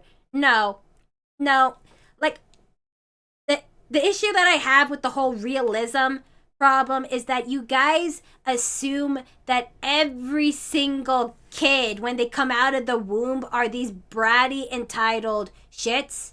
No, you guys do realize that there are well-behaved kids out there. There are actually really sweet kids out there. There are a lot of kids who can be more mature than the adults sometimes. And so when somebody says like, oh well, you just can't handle realistic kids, no, I can't handle bratty kids that can never get what they want, because I don't want to like reward spoiled kids. And but like I said, like this is what you're supposed to do when you write a kid character. You make them enjoyable. You give them a personality. You write a character with respect in mind, and that's what they did with Pan. Like they actually respected her as a character, made her enjoyable, made her a character that I did not want to see get hurt, but they also made her pretty badass for a 4-year-old, or like however old she was in the movie. Yeah, and like she doesn't have her ego like she did in GT. Yeah, and it is really cute because like I said, like somebody pointed out, like it's kind of funny how she was supposed to be the typical damsel in distress, but she was much more competent here when she was supposed to be the typical damsel in distress. Whereas in GT, she was supposed to prove that she was a serious fighter, but she was nothing more than a damsel in distress. They did like the reverse roles. She was supposed to play the damsel in distress, but no, she was like kicking ass. She was like pretending to be the damsel in distress, and it's like, yes, you go, my little princess. You go, my little cute little princess. It's like, again, this is how you're supposed to write a kid character. Don't give me like a bratty child and then like say, oh well, that's what realistic kids are. No, like give me a character that I am going to enjoy, that I'm going to root for, and if something bad were to happen to them, let me like feel the panic. Don't make me be like, yeah, you get him, go villain, get him, squish him, kill him, do it, I want to see them die. Like if I'm rooting for the villain to kill the kid, you did something wrong. It's like, and I'm sorry, look, I know like there's people out there that like GT Pan, and they're like, "Oh, you're so hard on a kid." I don't care. The kid's gotta go. This is Dragon Ball. We can always bring her back, but maybe she just needs a timeout in heaven while Goku does, his thing. She can come back later on, and hopefully she learns the lesson at the end. All right, so it's easy S tier. uh-huh. S tier. Yeah. All right. What we put this? What's I don't know. You want to put it in front of Broly, or No. Here. Broly? Right there. Put it right here. All right, cool. So All right. Are we okay with this? Yeah, I think this is what we got right here. Oh, so when is the Donnie video coming out, generation? So I'm gonna try to see if it comes out either this Friday, or if I can't, it's gonna be next Friday. Part 1, because this is gonna be a part 2 series. All right, cool. All right, that's it. I just got done watching another episodes of Team. Okay, what do you want to say about it? Okay, so when they found out that Splinter was in New York, one of the guys was like, "Oh, I'll fight Splinter," or whatever. But he didn't. Correct me if I'm wrong, but his name is Hamaho Yoshi when he's a human. He changed his name to Splinter when he became a rat. That's what the turtles call him, Splinter. Okay, so the villain knew that he was called Splinter before they interacted with the turtles. Really? Yeah. So when Shredder were talking to his henchman, it was like, "An old friend of mine is has ninjas in New York. Don't worry, I'll fight Splinter." It was like, what? I thought his name was Splinter after he became a rat. If you say, "Oh, I'll fight Hamaho Yoshi," that would make sense. But the fact that he calls him Splinter is that's a bit of a continuity error. Yeah, that is a continuity error. Well, TMNT 2012, there's a lot of continuity errors. It's one of those episodic shows where it's they kind of repeat the lesson at the end of the day a lot, especially when it comes to Raph. And that in that episode when Monkey trying to get a friend with that Bruce person, I already knew all right, that's the villain. One, his build is the same as the villain. Two, he threw the ninja stars, the same thing as the Shredder clan did. All right, this is gonna be the villain. There's no twist. Well, actually, he's a reference to Chuck Norris. Oh, that one. He's a reference to something, but I knew he was gonna be the bad guy. Oh yeah, here's the thing with TMNT 2012. It does a lot of references, whether to really popular media that the kids were growing up in the 80s, or they were going to do some references to other pre-existing turtle iterations. They even they find a way to bring back Venus de Milo, but not as a character, but as this Easter egg. That's what TMNT 2012 is really good at doing, and that's something that I'm really one of the reasons why I love this show so much, because it has such pure love to all the iterations of the turtles. They even had a crossover special with the 80s turtles, but I'm really pissed that they never did that with the 2003 turtles. It's really you already you crossed over twice with the 80s turtles. Let me see a version where the 2003 turtles are here. And then with April O'Neil, I thought she would have more of a role in that episode, because Mikey wants a human friend. She was like, I'm a human friend. Yeah, but you don't count. You don't count. I thought she would have more of a role, and it'd be more satisfying if she gave the lesson of the day at the end, the final speech, instead of Raph.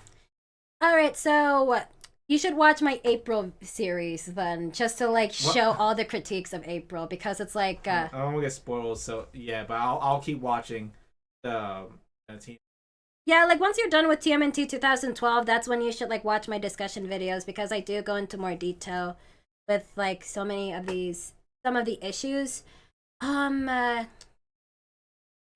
would say, but the issue with April is that, also, and look, I'm going to probably lose a lot of viewers when I say this, but somebody pointed out, and even a lot of fans are pointing out, that the creators of the TMNT 2012 series don't really respect girls. I hate women.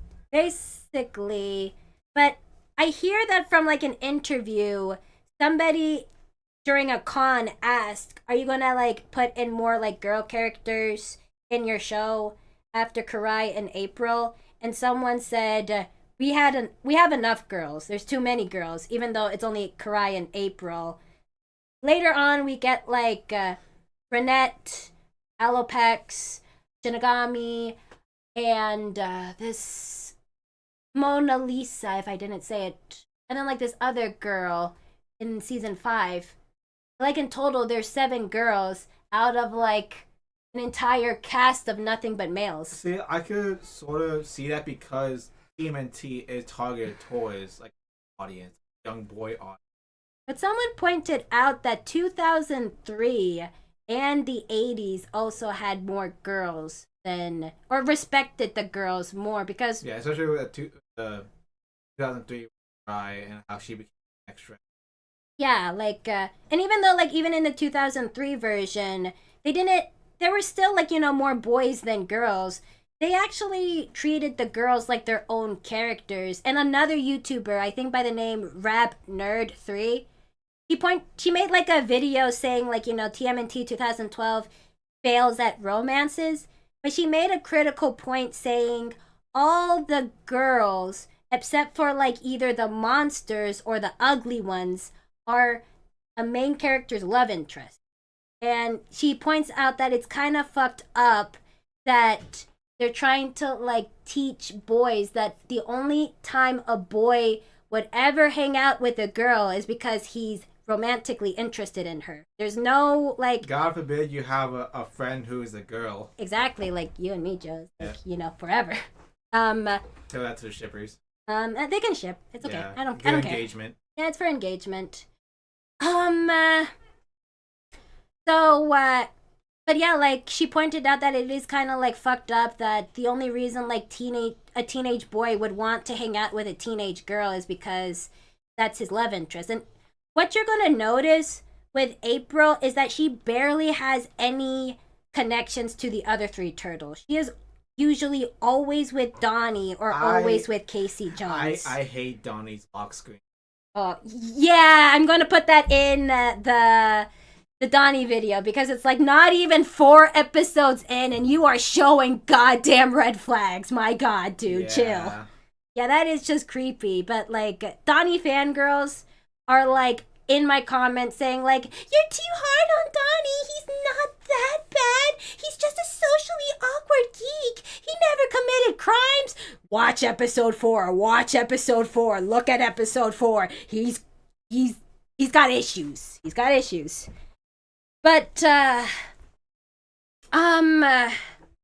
that's kind of like that is like an issue with like TMNT 2012. They don't really have respect towards the girls at all. Like the guys are written a lot better than the girls, and yeah, like it's expected in a boy show, but you shouldn't treat female characters garbage.